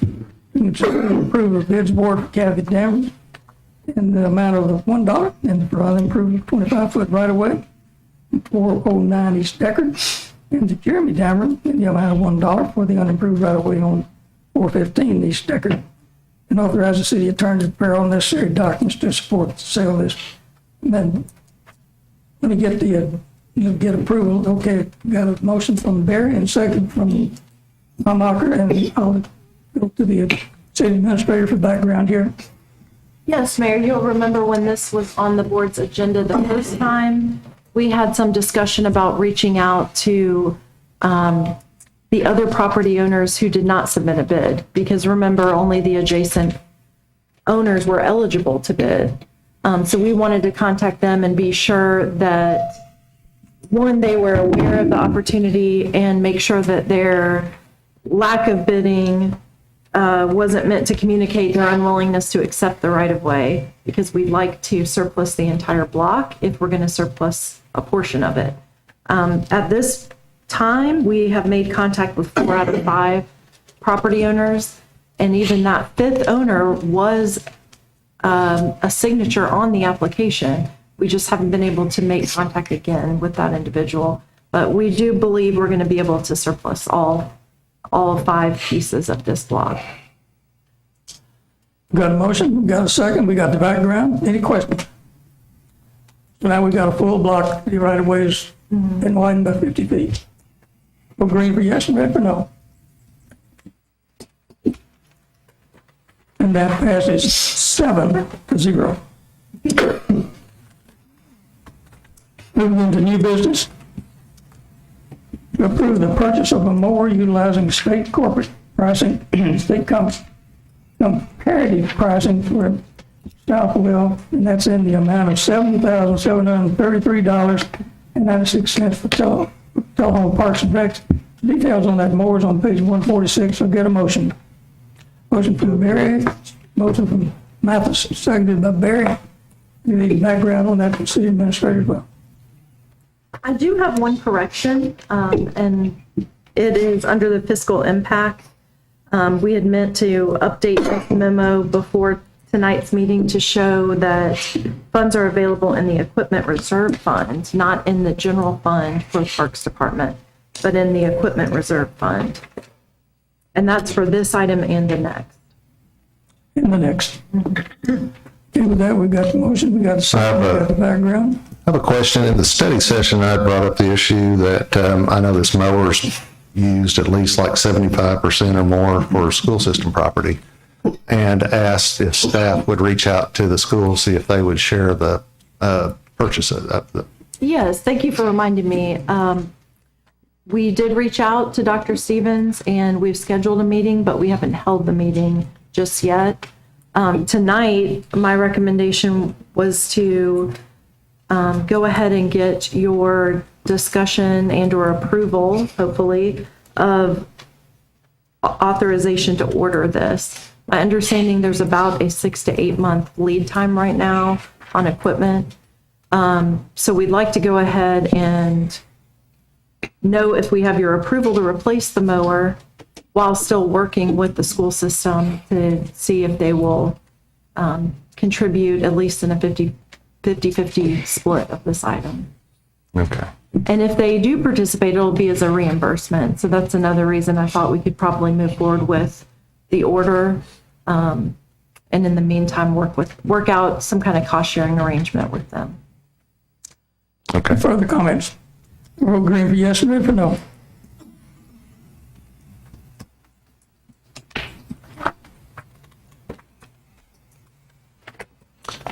Passes 6-1. Goes to number 10. Next item is to approve the purchase of a field rate utilizing state comparative pricing from Southwell as well. It's in the amount of $25,158. Tullahoma Parks and Rec. Motion from Barry, seconded by. Seconded by Alderman Glick. And again, is any further background? Same comments as for Just that we the shared during study session, this field rake is used primarily for our city parks. It makes it different from the prior item, but also that fiscal impact references the general fund and it should reference our equipment reserve fund. Same as with the mower. Mayor, you went kind of fast last time. I didn't get a chance to make a comment on the last. So this is not something that this is something that's just for city parks, not for the school system, correct? The second item number 10. We just use that for city, not for the school system? Yes. Okay. And I know we already voted on it, but do you think that there is a chance that we will get funding if we go ahead and order it? And I mean, what's the incentive there for the school system to help us out? I mean, is that generally done that way? On the mower, I think this is an item that is on our schedule for replacement. The Parks and Recreation Department, I think above all departments, has an excellent replacement schedule for their vehicles and equipment, and we tend to follow it. So my thinking is they've been willing to work with us this year on the field painting robot, for example. I think if we talk with them about this item, the only, I guess, concern I can imagine them having is they could say, well, we didn't budget or prepare for this purchase. But I think they'll probably be more than willing with the good sales tax that we bring in and share with them. I think through a budget amendment or even a budgeting for next year to reimburse us next year, I think something can be worked out on that mower. Yeah. Any further comments on 2307? Now we're agreeing for yes and red for no.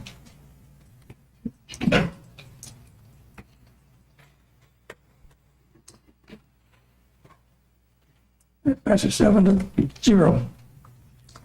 Item number 2311, consider the approval of a certificate of compliance for a retail package store for Mr. J. Dameron for Patriot Liquors at 108 West Ogie Street. Need a motion first?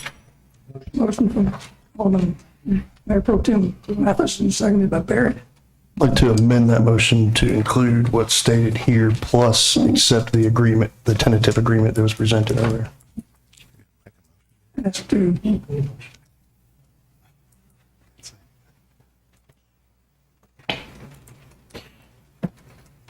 accept the tentative agreement. I think that's what his motion was, right? So we don't need to amend, that was his motion.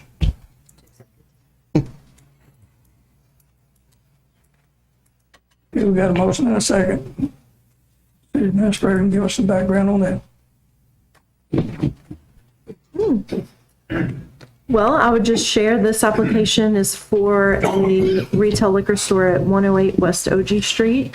We have reviewed this application for compliance with the city zoning ordinances and municipal code and found everything to be in order. And then you also have the results of the background check, which was clean. Very good. Any further discussion? We're green for yes, red for no.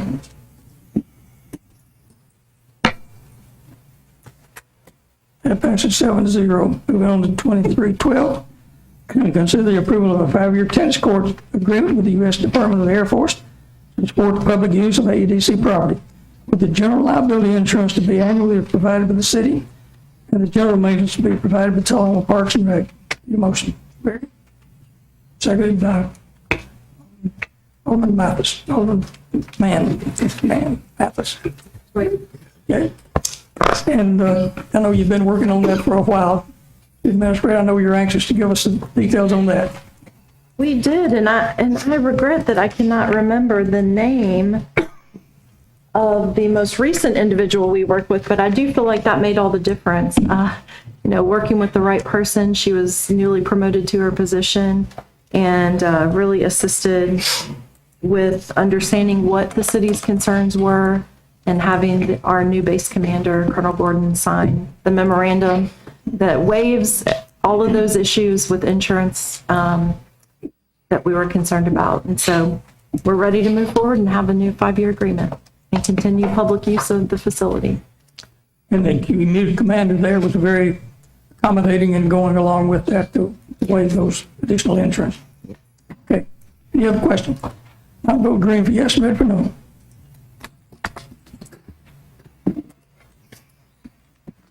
Passes 7-0. Item 2313, consider the approval of a final sale agreement with Sweet Bay LLC for city-owned real property to 127 West Lincoln Street. Set a deadline of 45 days for completion of all closing costs. Motion from Barry, seconded by Almacher. Background. Well, this has been a long time coming, but we are recommending the final sale agreement approval for 127 West Lincoln Street. And then, I'll just share for the benefit of the public, their proposal included a complete renovation of the building, repairs to the building, and then bringing in a new potential restaurant into the downtown. So we're very excited to see this progress and hope they'll have that done in the next year or so. And there was some cash involved. Oh, and they did offer $20,000 in purchase price for the. And committed to upgrade to about 1.2 million. Yeah. Some big money involved. So with that, we were anxious to see that move along. So with motion and second in the background, green for yes, red for no. Passes 7-0. Item 2314, consider the approval of purchase sports field lighting from Musco Lighting with the American Rescue Plan funds in a total amount of $789,467. Utilizing a statewide comparative purchasing agreement from Southwell. Details of that are on page 226. Need a motion. Motion from Barry, seconded by Mathis. And I guess we need the background on that. I do. I would like to bring up our interim parks director, Lyle Russell, to talk about this item. I think you may have some questions for him. But this Wagner Park project is one that was identified for use of our American Rescue Plan funds. And it's to upgrade really what's obsolete lighting at this time. We've had the lighting in place for a long time. Tullahoma Utilities maintains and helps make repairs to those lights. But I would say for the last couple of years, The staff at TUA has been warning me that the parts are becoming harder, if not impossible to find. We've had several lights kind of in a boneyard that we borrowed parts from, and those are now no longer available. And so really, American Rescue Plan funding is what kind of created the opportunity to upgrade these to LED and bring in new lights. And I guess with that, I'll turn over to Lyle to talk about kind of the purchasing, Sure. what you found. Sure. What we're proposing is to replace all of the lights at Wagner Park for Wagner 1 and 2, which are Little League fields. It'll be for the Babe Ruth field, which the middle school plays at, as well as our adult baseball league, and also the Frank Mullins youth football fields, which includes the tackle field. And there's an addendum on there that we can add on the flag field that's adjacent to it. I felt that the add-on for the flag field was important, especially in light of what just happened with, I think it was the Buffalo Bills player that had a heart attack on the field. We anticipate seeing a big increase in the amount of flag football players as opposed to tackle football players. I could be wrong on that, but we felt like that was a potentially good move to go ahead and plan forward for that to be able to help accommodate our youth football program.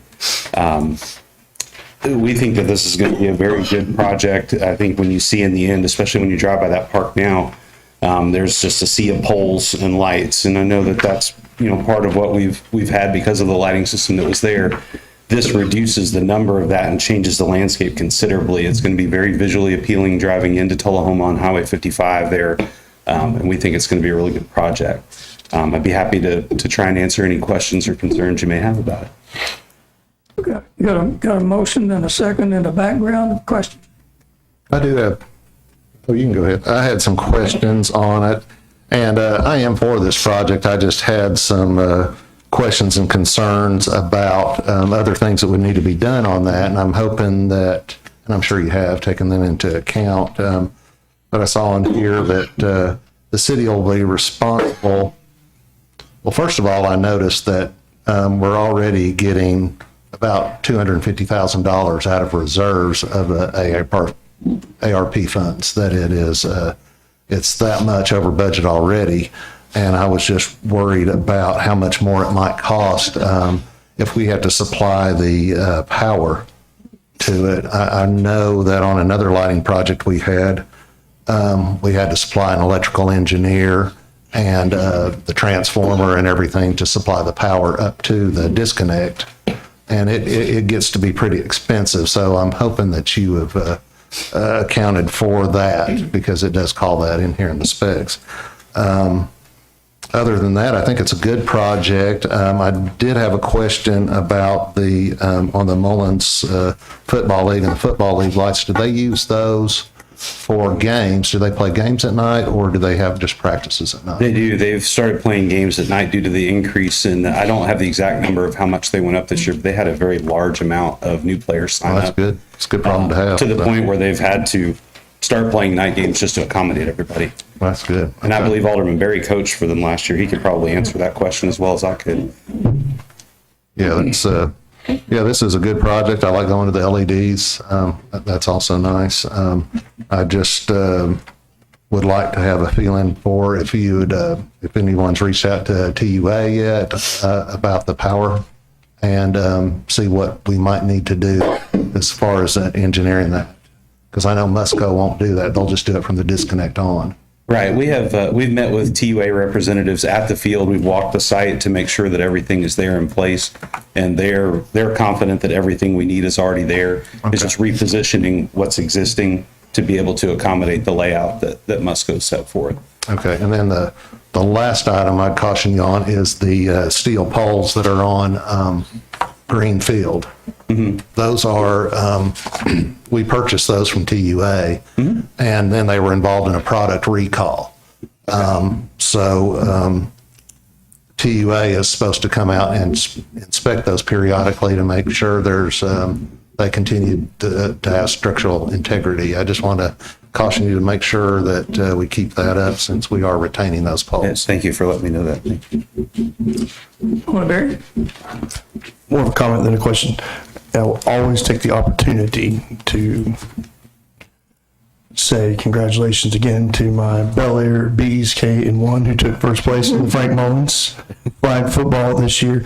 And we had 2 night games, and the parents' vehicles had to park around the field so that we could see. And we've got issues out there with, I guess, crawdads and gophers and everything else, and it's kind of sinking, so there are some holes and stuff in there. And so these lights are huge, and on any given Saturday you've got 12 to, I'd say, 1,600 people out there on a Frank Mullins day, and Elite sometimes uses it. And so thank you for this. I know that the parents will thank you for this.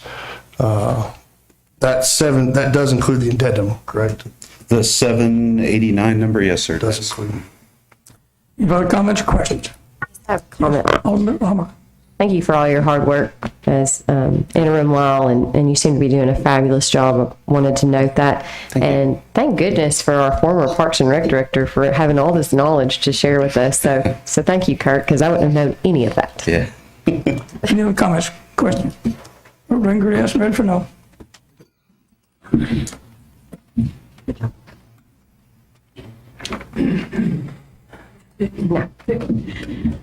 That's a 7-0. You got yourself a job.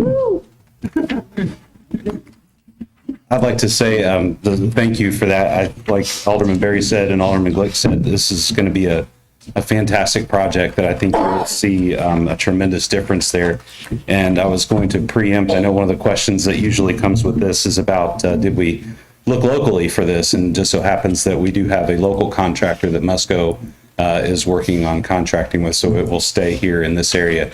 Contractor is actually local enough that they're in the room tonight. So on their behalf and on our behalf, thank you for the approval of the project. Thank you for what you're doing. Moving on to 2315, this is another Parks and Rec issue. Catching up with Parks and Rec tonight. It's to consider the approval of a 1-year annual renewable lease agreement with in the total amount of $26,400 between the city of Tullahoma and Elliott Ladd for real property at 281 Industrial Boulevard to continue the use of Tullahoma Parks and Rec. Motion from Barry.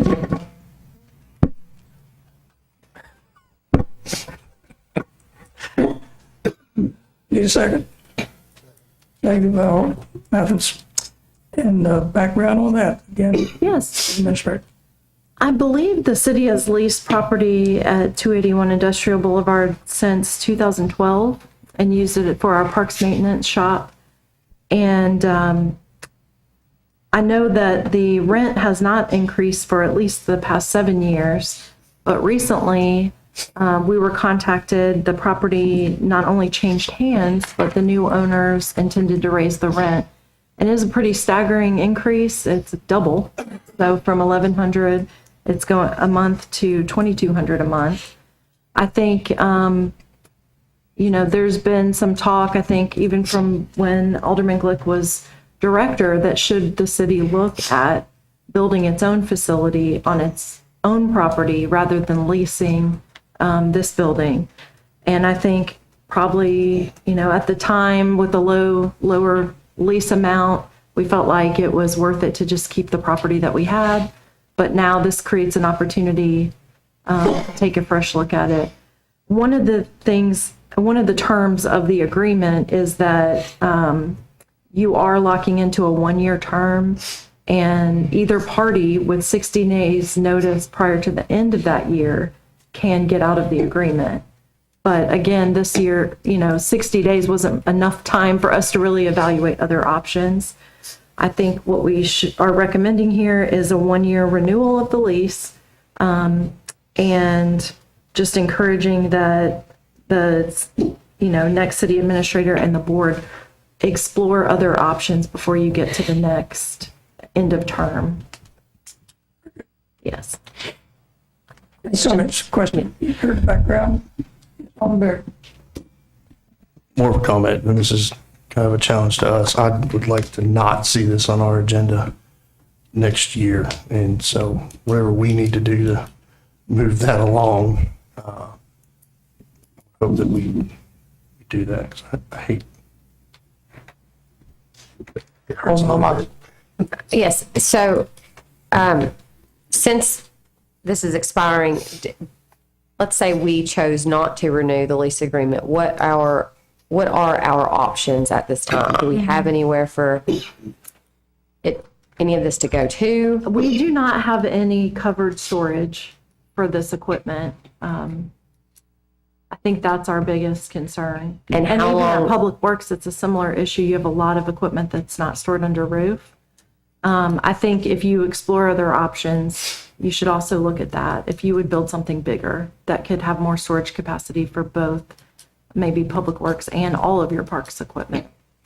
And if we were to do something different even now, let's say, how long, you said we'd have 60 days basically to vacate, or? No, they had to give us 60 days notice of any change in the agreement.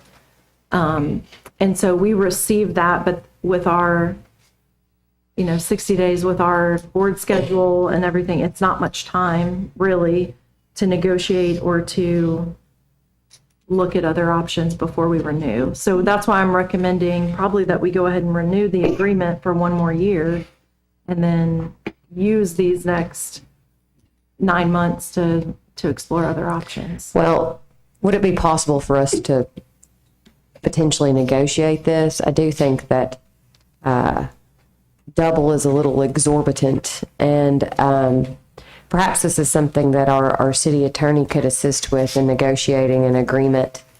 I'm not comfortable with double.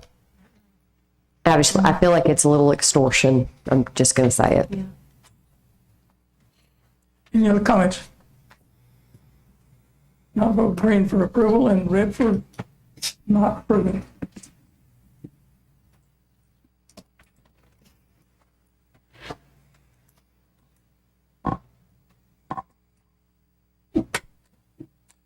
That passes 5-2.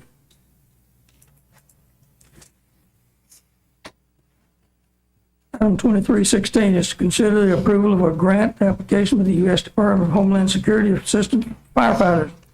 The grant is for a program for an aerial apparatus valued at $1.2 million with 10% loan matching grant. This is for approval to apply for a grant. Motion from Barry. Seconded by Mathis. And background on that, City Administrator, or you might want to call on you. Sure, this Assistance to Firefighters Grant is an annual grant program. We do apply annually. For the last 2 years, we've made application to replace our SCBAs, the breathing equipment that our firefighters wear, and we have not been successfully awarded.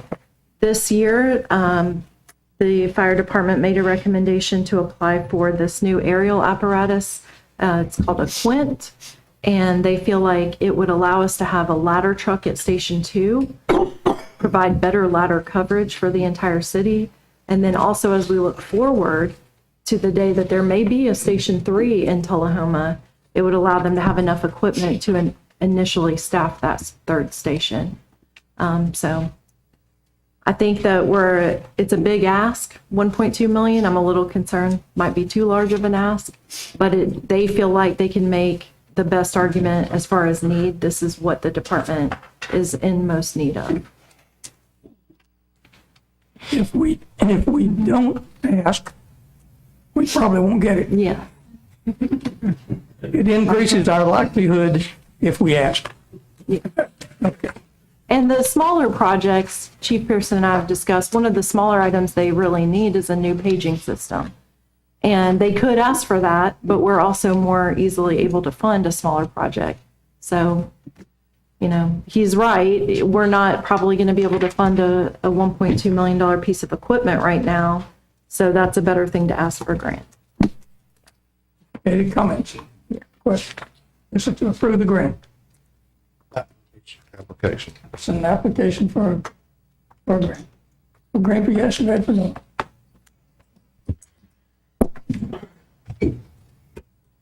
That passes 7-0.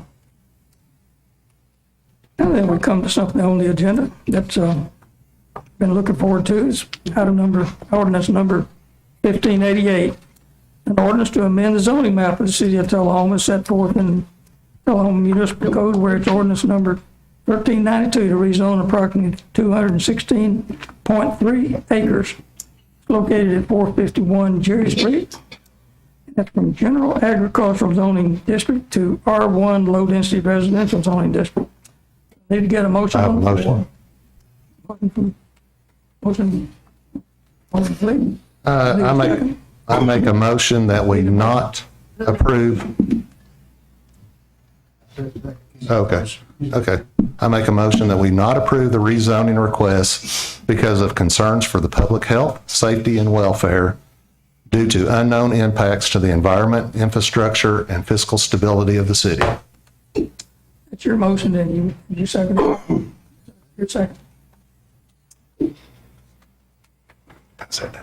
Background on that, Ms. Moody. Okay, I will go over some background here. The applicant requesting a rezoning from the agricultural zoning district to a low-density residential R1 zoning district to support residential development of the property. The property adjoins agriculture and single-family residences within the agricultural district to the east and the low-density residential district R1 to the north, south, and west. I also will note that approximately 1.5 acres in the northwestern corner of the site is located in a special flood hazard area for Bobo Creek. Few other considerations for you. The area proposed to be rezoned is approximately 216 acres. Public water and sewer service are available to the property. The minimum lot size in an R1 district with sewer service is 12,000 square feet. The subject property has direct access to East Grundy Street by 4 unimproved rights-of-way and to Terra Boulevard by 1 unimproved right-of-way and 1 right-of-way from Terra Boulevard. The subject property meets all of the lot standards, minimum size and width of the R1 low-density residential zoning district. And then I did want to make just one comment. I know, Mayor, we received a lot of citizen feedback today and then some tonight under the public comments about the draft ordinance. My understanding of this ordinance is if the board were to adopt it, they would be saying that they're adopting it with there being no substantial opposition to the rezoning of the subject property. And understanding that it being in the best interest of safety, welfare, and ordinary growth of the city of Tullahoma and its residents. So if there is some objection to that, I think that's why you may not adopt an ordinance like this. But if you're adopting it, then that whereas statement is true. Okay, thank you. Thank you very that much. just clarifies. So we have a negative motion, a motion to deny the rezoning. And is there any further discussion about this motion, the motion to deny? A yes vote is to deny. Any further comments? None? Vote. Yes, I have a comment.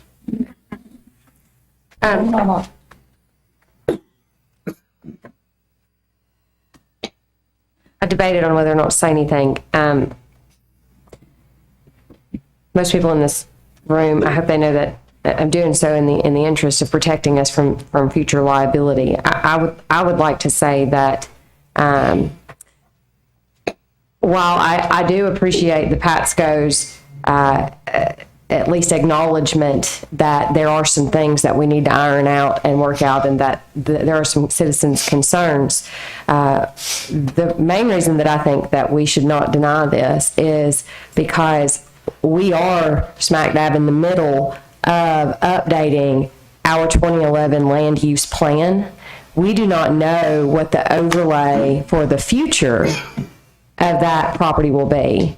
Whether the overlay for the land use in the future will be R1 or whether it will change to some other zoning implication. And I realize right now we are locked into whatever our land use plan is at the time. But since we are actively already in the process of seeking to update inconsistencies and defaults within our zoning plan and addressing impacts on Bobo Creek and stormwater drainage and flooding, and looking at,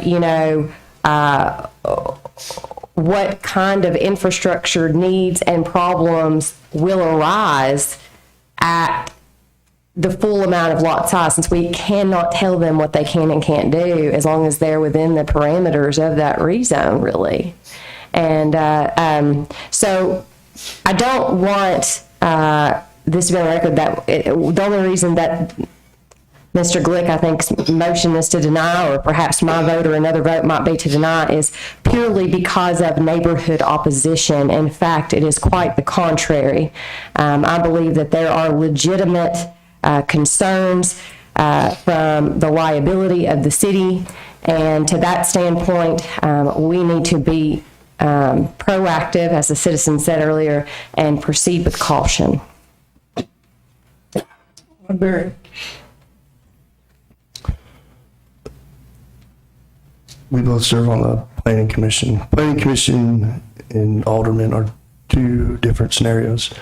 On the planning commission, in order for us to deny, you have to have substantive material evidence. You can't deny based off of solely, this is planning commission, you cannot deny based solely on neighborhood opposition.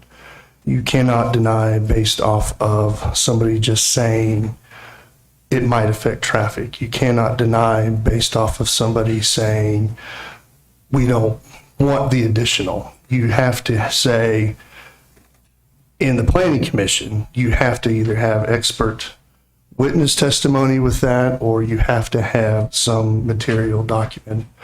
On the board of mayor and aldermen, we're a legislative body. And so it is a little, this is, I just think, some background. In our planning commission training, one of the things that he had advised us was we don't often share enough the differences in why we vote on things and what the standards are. On the board of mayor and aldermen, it's a lot different, right? We're a legislative body, so we can deny a rezone simply because of neighborhood opposition, as long as we state that.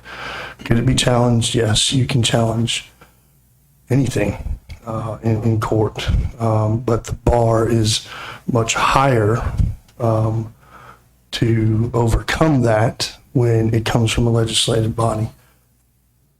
I'm probably going to surprise a lot of folks here, but before I vote, I do want to say that I agree with most of the comments that we did not look enough into infrastructure. We did not look enough into these different pieces. And I think that that was a failing on our part. We've known about this for 5, almost 6, with the exception of Alderman Mann. We've known about this for 5 to 6 months. And in that time period, we knew it was coming. We knew the application came. So during that, we should have held study sessions. We should have called these agencies in. We should have sat down and talked with all of these different groups and said, which we did throughout some of the planning. So I don't want to say staff did. Staff did their work. But I don't believe that we did, including myself. Now, to some of the comments on, I don't have an answer on stormwater. I don't have an answer on transportation. I don't have an answer on flood conditions and pieces like that. But I did reach out to TUA. I did reach out to IRPUD. I did talk to superintendent and the school board chair. I did talk to Druck. And TUA, for example, said the question that I had asked was, if you or representative TUA are able to attend the meeting on 123 to answer questions or can provide an email response that can be read in the minutes, I believe that would help us make a decision. And the question was, what is your capacity to handle a hypothetical worst-case development scenario between 400 and 600 homes? And TUA's, Brian Skelton's response was, TUA has adequate electric, water, wastewater, and fiber capacity to service an additional 600 homes in Tullahoma. There will have to be certain extensions and upgrades to our utility facilities, and the developer will have certain financial obligations to pay for these extensions. Financially, wastewater will be the most expensive, then water, then electric to provide. The response from the school system, and they couldn't be here this evening, was they're planning for this. They feel that they have adequate capacity. And you can talk with the superintendent, or you can talk with the chair of the board, and she'll be happy to come to a study session to talk to us about these things. They have plans in place for this. Once the new fair is built, that's going to free up 5-6 classrooms at East Middle School on its own. It's going to free up classrooms at Robert E. Lee, classrooms throughout the city of Tullahoma, and it will alleviate the school capacity.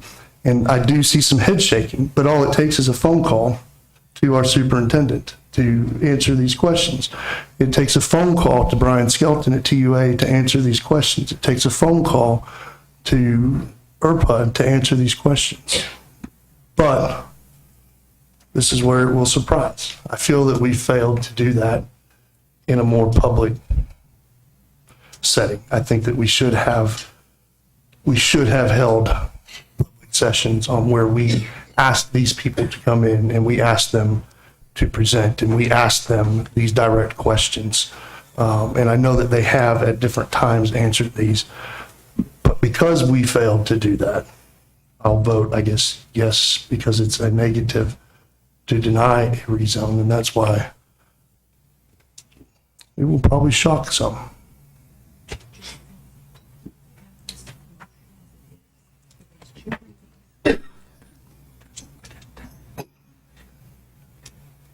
Okay, we've got a negative motion. Comments?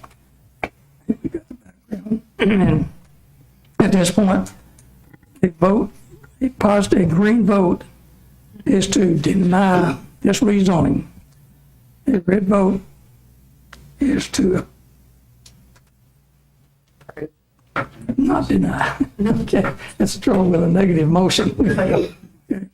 But green to deny the rezone. Or green to deny, red to approve.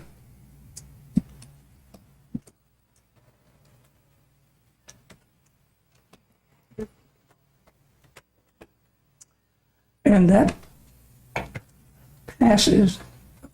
The negative motion is to deny the rezoning 6-1. On the first of two readings.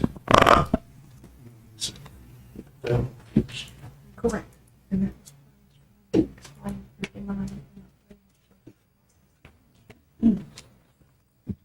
Basically rejected. 6-1. Item number 2317. Moving on. Consider a proposal for the assistance from University of Tennessee Municipal Technical Advisory Service with the city administrator retirement and the selection process. And let me give some background on this. With the vacancy of the city administrator position, I think that we owe our citizens the opportunity to find the best person to fill that position as we possibly can. I know of no better way to do that than to go through the way we did it when on this movie. We went through using MTAS as a clearinghouse, if you will, to find qualified, experienced applicants to come to to bring to our board. And I've asked Hannah Rogers with MTAS, our area representative, to come and give us a background on how MTAS would interact with this board in doing search process for finding a new city administrator. Ms. Boo, we apologize for the length of tonight's meeting, and you are here from Chattanooga, so again, we apologize for that, but that's the way it felt. So anyway. It's okay, we are getting towards my bedtime. We need a motion. Well, I'm sorry, it's dinner time for me, I'm sorry. Okay, we need a motion. Motion from Barry, need a second. Need a second from Wilson.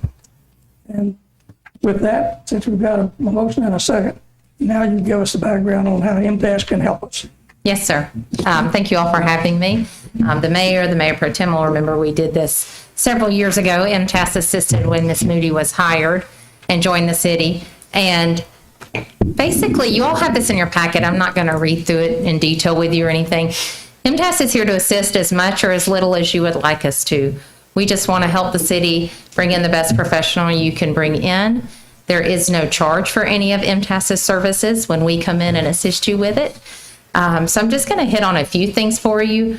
One of the things that I think is important is to determine exactly what type of person you do want to hire.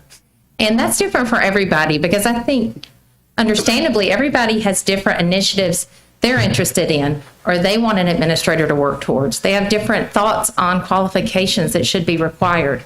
And so one thing that MTAS offers is I would meet with you or another consultant, and we would just ask a few questions of each alderman and of some of the department heads, go through and discuss some of those things to put together any changes that might need to be made to the job description.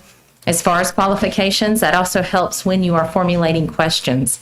When it comes to the hiring process itself, we are happy to help with ranking employees, with the applicant, for you, with advertising, with recruiting, with mainly people within Tennessee, although we do advertise it outside of Tennessee. Also with interviewing, setting that up, scheduling it, helping you. Last time we did an interview with department heads. We did a public reception, I believe, to allow employees and the citizens to come and meet the applicants. I think last time we even had a citizens committee here in Tullahoma that the board each appointed a member of, yes. And so I just want to answer some questions. I'm sure you have looked through this already. So again, I don't want to go through it in detail, but if we are to help you with this, what we would need is just some guidance on what you would like to do to get started, what processes you're thinking of going into so that myself and the HR department here at Costa could begin it and start so that you're not too long without an administrator in place. Okay. Thank you, Ms. Rogers. With that, let me open the board to questions from our board members. Any questions? Yes, I have a question. Typically, what is the timeline for a hiring process on a city administrator from start to finish? That can be, it completely depends on how long you advertise for, but I would say you're talking 2 to 3 months, usually. That is without a lot of interviews, without an assessment center. If you add that on, then it's probably more like 4 or 5.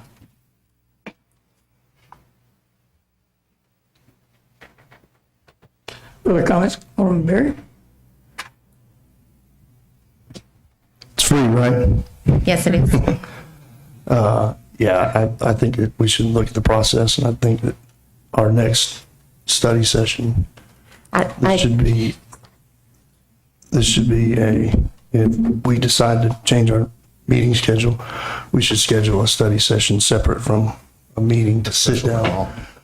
Yeah, so that we can sit down and work through the process and which pieces we want, and maybe ahead of time, some of the questions, if we can get job description, contracts, and maybe some samples of other similar sized areas and pieces that we're able to look at beforehand, and we can go through and kind of pick some of that and give them some, without hashing all that out tonight, but give us ample time to sit and go. Yeah, I'm unclear of what the motion was on the floor. I think it was just to get it up for discussion, but if I could maybe amend the motion for something for voting on, I would say to schedule a special call meeting sometime that's convenient for everybody to discuss this one issue only, where we don't have to belabor it tonight. We've been here a long time already. And I think this is very important to the city and our future, and I think we need to give it all the consideration it's due. And I think a special meeting just for that would be well put. So that's my amendment to the motion. I would like to make a motion.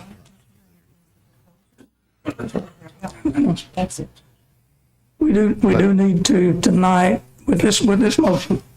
What we're doing now is whether to engage MTAS in selecting is going through this process to engage them. They would become a sitting partner to us when we go through these study sessions to, okay, here are the details. But I think the motion tonight is to engage MTS for the selection process. I'm not sure that I don't know how we want to move forward. So I think I'd like to make a motion. I think this is what Kurt was trying to do. I'd like to make a motion to postpone any such engagement and us have a study session alone. I'm sorry, not a session, a special called meeting alone where we may act upon this decision. And also with instruction, this is to our city administrator that, we want her to be involved in that special called session to think about how we can transition smoothly, and hopefully do that before any new hires are made as well. So scheduling that special called session in between that, and I moved to postpone and instead initiate a special called session to discuss this subject.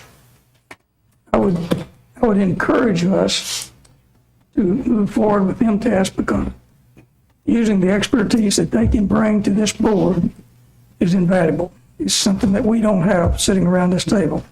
So I would just encourage us to move forward, letting our MTS representative go away tonight and know that she's going to be looking out for us, for our best interest, and helping us go through this process. We've done this before. It's worked very well. So that would be my comment. I second. She got a motion and a second. As discussion, I don't disagree, Mayor, that MTS offers a lot of great things, and that this is not in any way saying that we won't use their services. I think this is just an opportunity for the board to kind of ground ourselves first and really think about what this means for the city, and us talk about it amongst ourselves, and then determine how to proceed forward with that engagement. And there's no need for Ms. Hana to make extra trips if she doesn't need to be there. So I think it's in her interest as well. Any further comments on the motion to postpone? I have one. If we're considering a special called meeting, could we include in that special called meeting a discussion on the naming of an interim, and to have this meeting as soon as possible? That's good. We got a motion to postpone first. And then So we got a motion to postpone and we got a second from Alderman Clegg. Further comments on motion to postpone?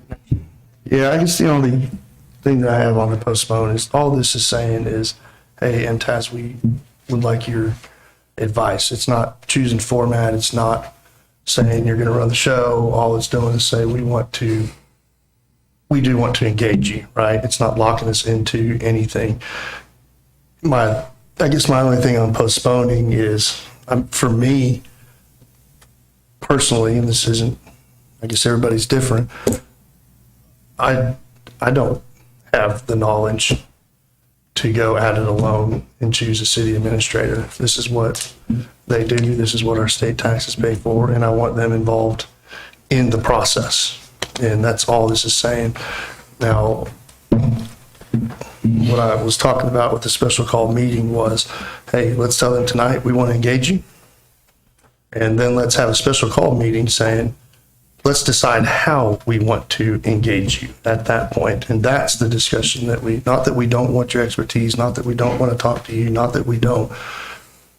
Let's figure out the next meeting how we want to do it. But I don't know about postponing it, because between now and when we do a special call meeting, there's a lot of work that MTAS and all their reps can be doing for us to get us the information that we need to make those decisions. Well, I would say I don't think that we're in danger of the University of Tennessee withdrawing their offer to help us. So I don't think we have to jump on the offer tonight. And I fully intend that we probably will take it. But I think the sentiments are that I feel is like we would like to talk about it first and then engage MTAS if that's what we so decide. And it probably will be, but I think the board should deliberate first and do that. And unless I'm wrong, I mean, is this offer expiring after tonight No, we or don't something? give. Okay, No contracts being signed. okay, all right, so. I think it's equally as important too, so that we don't get too far ahead of ourselves, as Mr. Mann suggested, that we discuss the interim first before we discuss the full-time. And so perhaps, we may want to engage them even for the interim process, but I'm not sure that we want to go that route. So I think moving to postpone this is the right move right now, so that we can set a special called meeting to discuss the interim, how we transition, and how we engage MTAS going forward.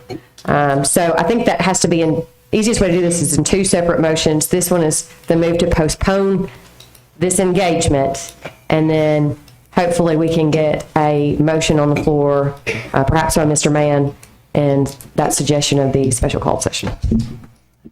We got a motion to postpone. We seconded by Cliff. Any further discussion on the postponing? I have adamantly encouraged us to not to let we need to get someone filling this position as soon as possible, and postponing this just lengthens that process. It's still going to take the same amount of time once we start the search process.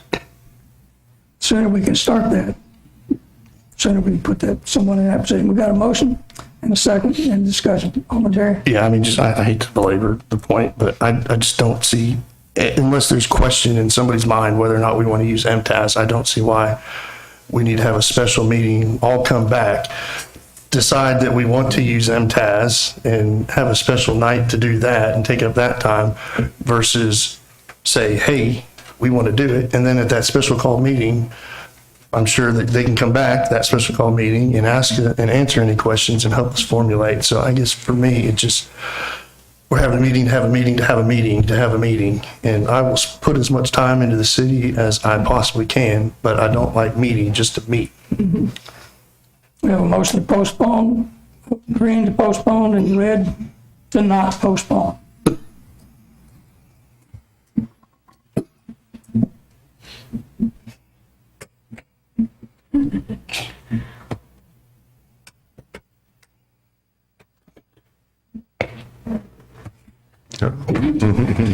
That poor thing had seen better days.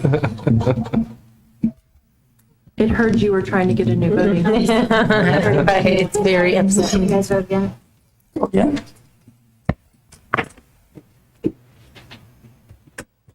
No. Just need one time.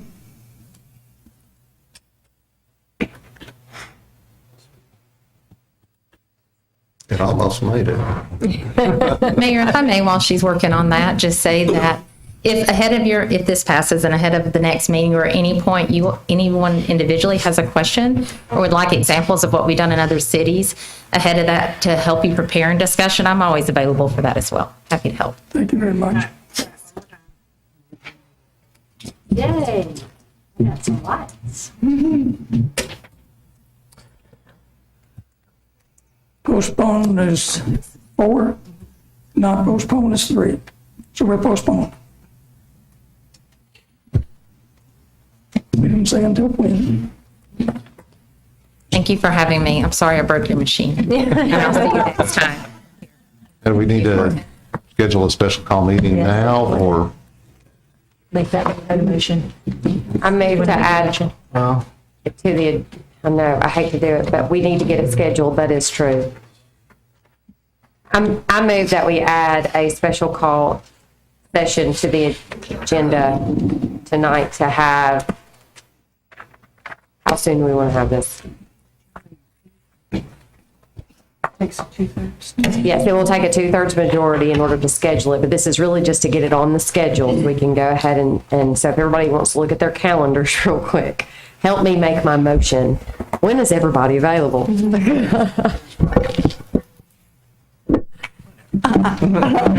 Easy one to Keeping my feet still. I am not.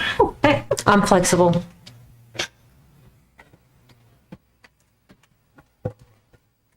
I mean, for me, it needs to be on a first Monday or a first or second First thing you must do. or fourth Thursday.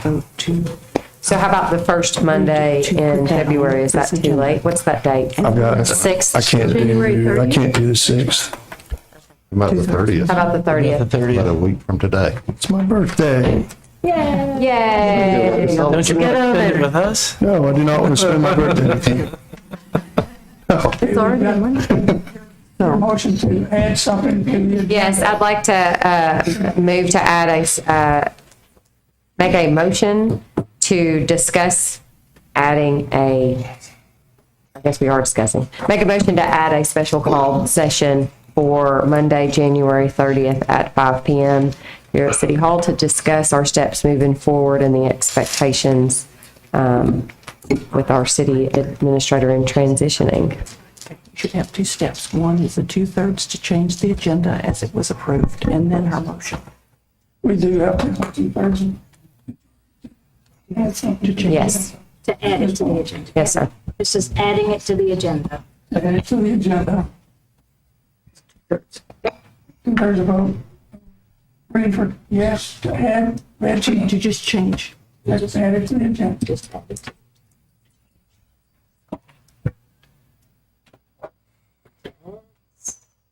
Sorry, I was not ready, guys.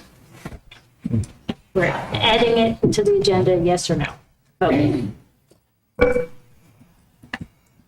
see. This is the one that had the agenda. And we have it on the agenda.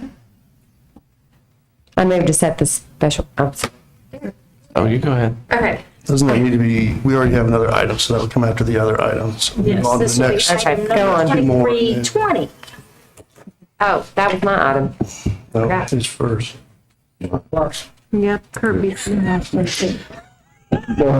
have the 7:30 motion to, point of order, Mayor. I can make a motion to set aside the rules and allow our meeting to go past 7:30. Motion.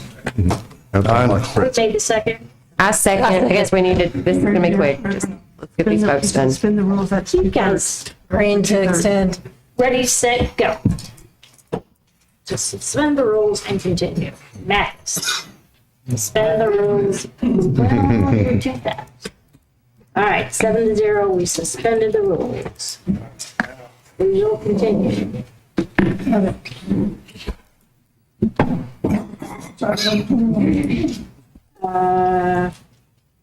Nope. returned to me.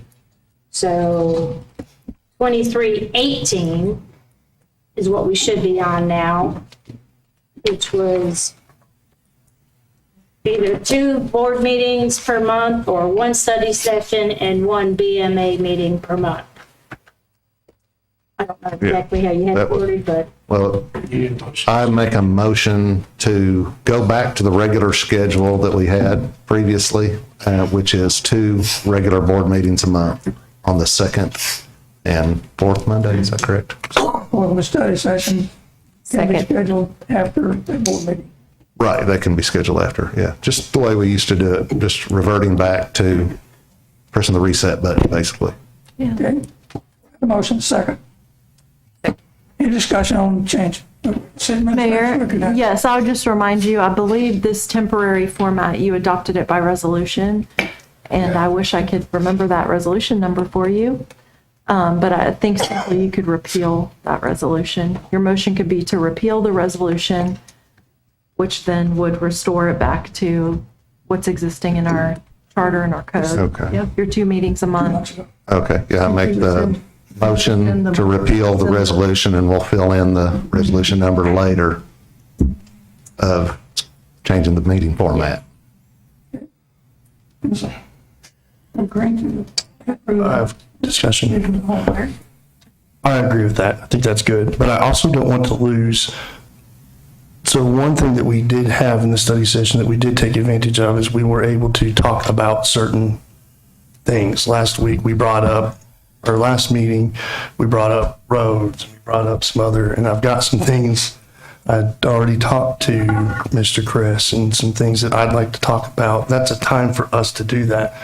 So what I'd like to make a point of is that we do continue to schedule at least one study session after a meeting, whichever meeting that is, and we actually do that. And I agree. Or before, we could do it before. Well, charter says after, or not charter, ordinance says Yeah, after. I agree. I like the open discussion that we were able to do, at least. That's all. Yeah. But we just don't have enough, we need to We're just- vote our more. hands I are mean, tied. we Yes. can't have agenda packets that are 250 pages We're voting to every time. rescind the resolution, the rest of this one, that's all we're voting on. We're going back to the way we were doing it. Which also included those study sessions. Full gravy, yes, red for no.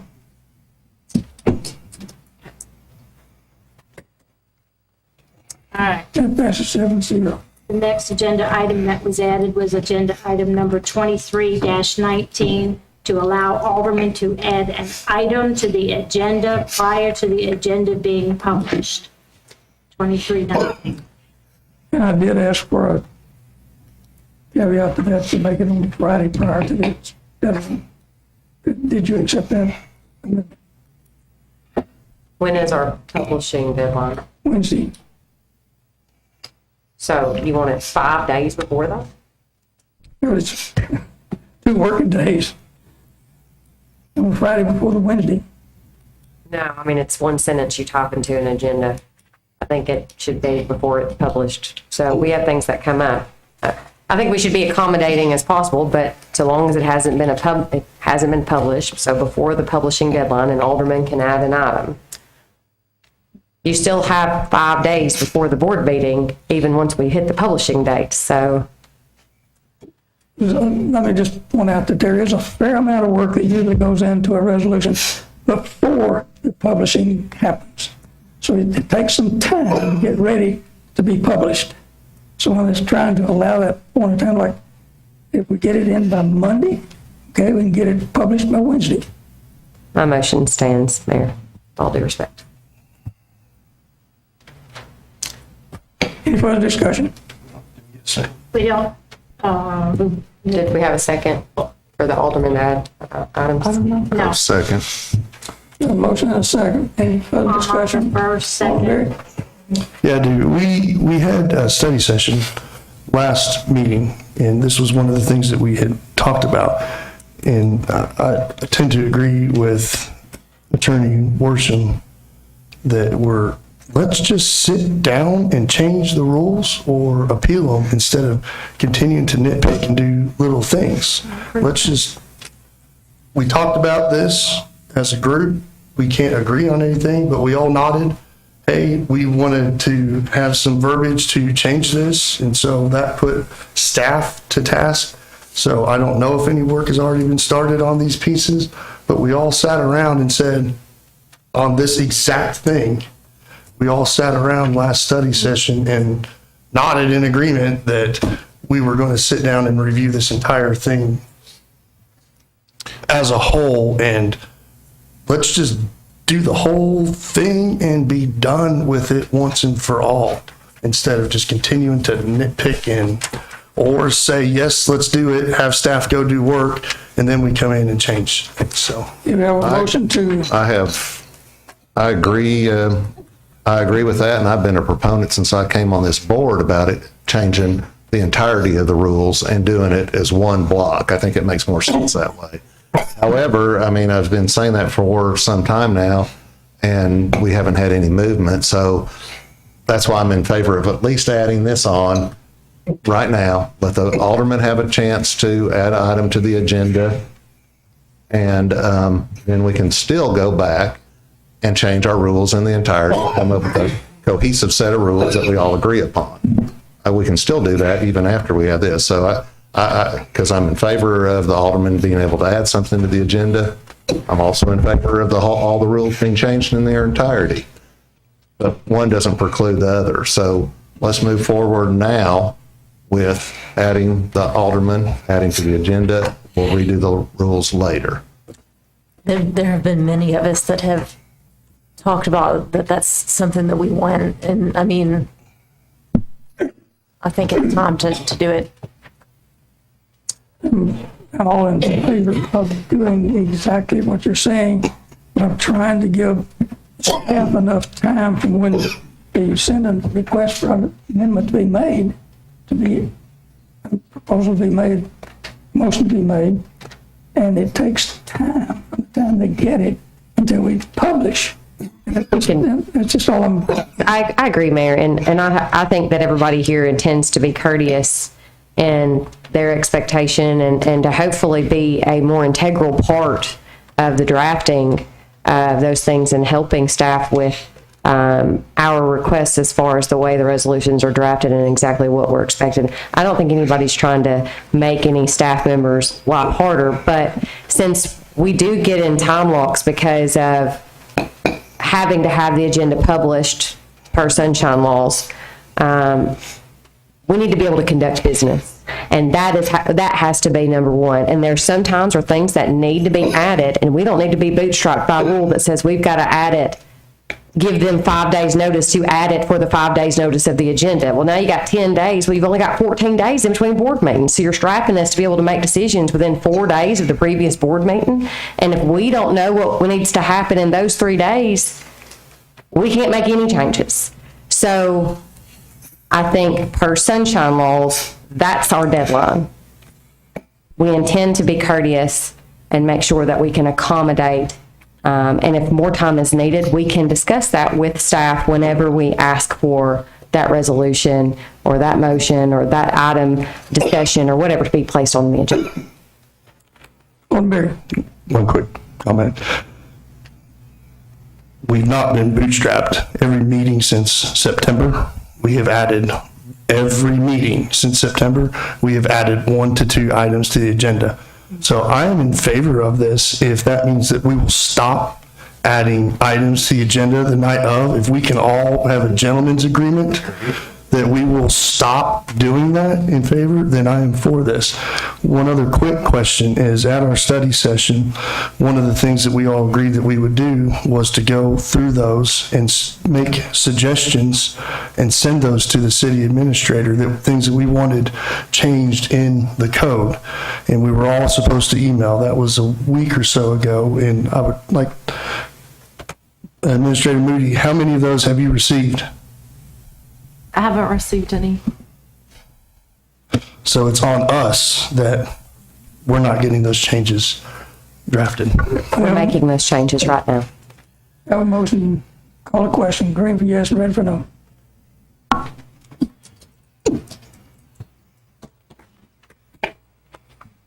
It passes 7-0. The last item we have is of the regular agenda, item number 23-20. It's in regards to having a special call meeting set for Monday, January 30th at 5:30 to discuss. I think we said 5 p.m. Does 5 work for you guys? 5:30 is better for me, too. 5:30? 5:30. Okay. Well, we need a second, and a motion and a second first. Okay. Second. Move and second. So I have a couple issues. One, it's my birthday, and I have a family dinner planned that I would like to not miss, with my family coming from Georgia and other places to come and do, especially on a meeting that I did vote against. I would like to see if we could change that date to the 2nd instead of the 30th. What day is that? Thursday. Thursday. I can't really do that thing, but Say again.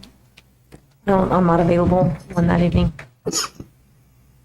Or Friday the 3rd. I hate to do it on Wednesday because I have church, but this only happens once a year for me. I hope that it happens for several years to come, but who knows? I can't come on Friday evening. I'm not gonna do that. If you need me to be here. That's when I wind up my week on Fridays, and I usually work, an extra couple hours doing that. 12 hours a day is plenty, I think. So since this is a special called session with a pretty targeted issue, may I suggest that, could you, no. Nobody's suggesting. I'm suggesting- 31st, Tuesday the 31st. Yeah, so what's Tuesday the 31st look like? I'm good. I'm good. Well, I'm unavailable on Tuesday. Oh my goodness. Are you joking?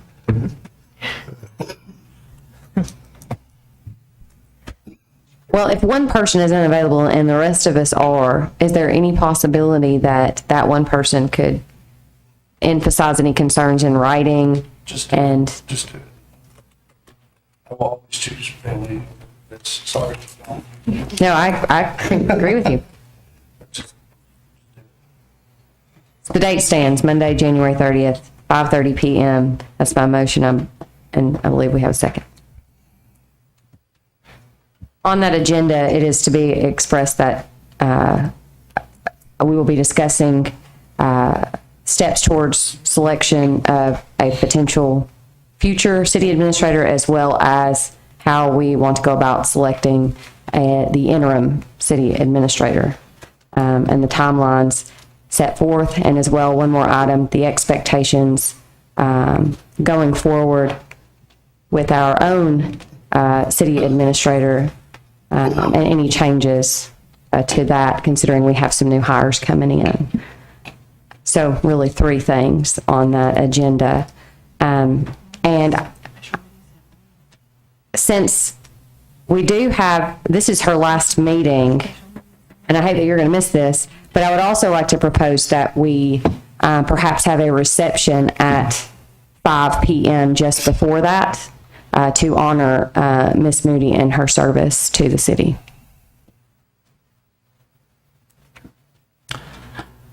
For a special call meeting, the rules are we can only have one item to be addressed at a special call meeting. Well, it's all related to how we're going to proceed further as a city with our city administrator leaving. That's the one item. I think those can be.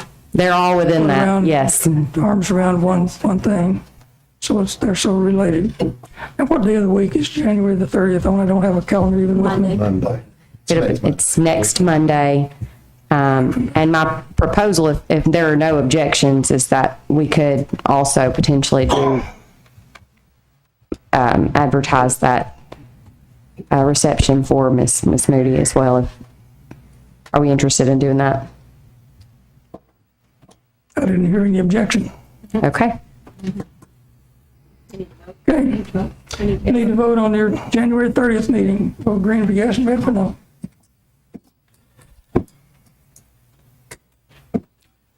This is 6-1, and I'm not one. Okay, very good. Seeing no other new business to come before the board, we'll adjourn the board and go directly into the beer board. First off, on the consent agenda is the minutes from the December 12th regular meeting. Motion. Move to approve. Move from approved from Matheson, seconded by Barry. All in favor, vote green. Red for no. The consent agenda passes 7-0. The unfinished, there's no unfinished business, the new business, 23 VB02. The beer application for a special event for a nonprofit event is requested by the Tullahoma Sports Council, Mr. James Bratchard, Jim Bratchard for the Sports Hall of Fame. Awards banquet to be held on Saturday, February the 4th, from 5 to 9 at D.W. Wilson. Requested to waive the event permit fees. Need a motion from Barry and seconded by Hallmarker. No question, vote green for yes, red for no. And that's approved. Anything else y'all like to talk about? And we'll be adjourned. Thank you for your cooperation. While this board is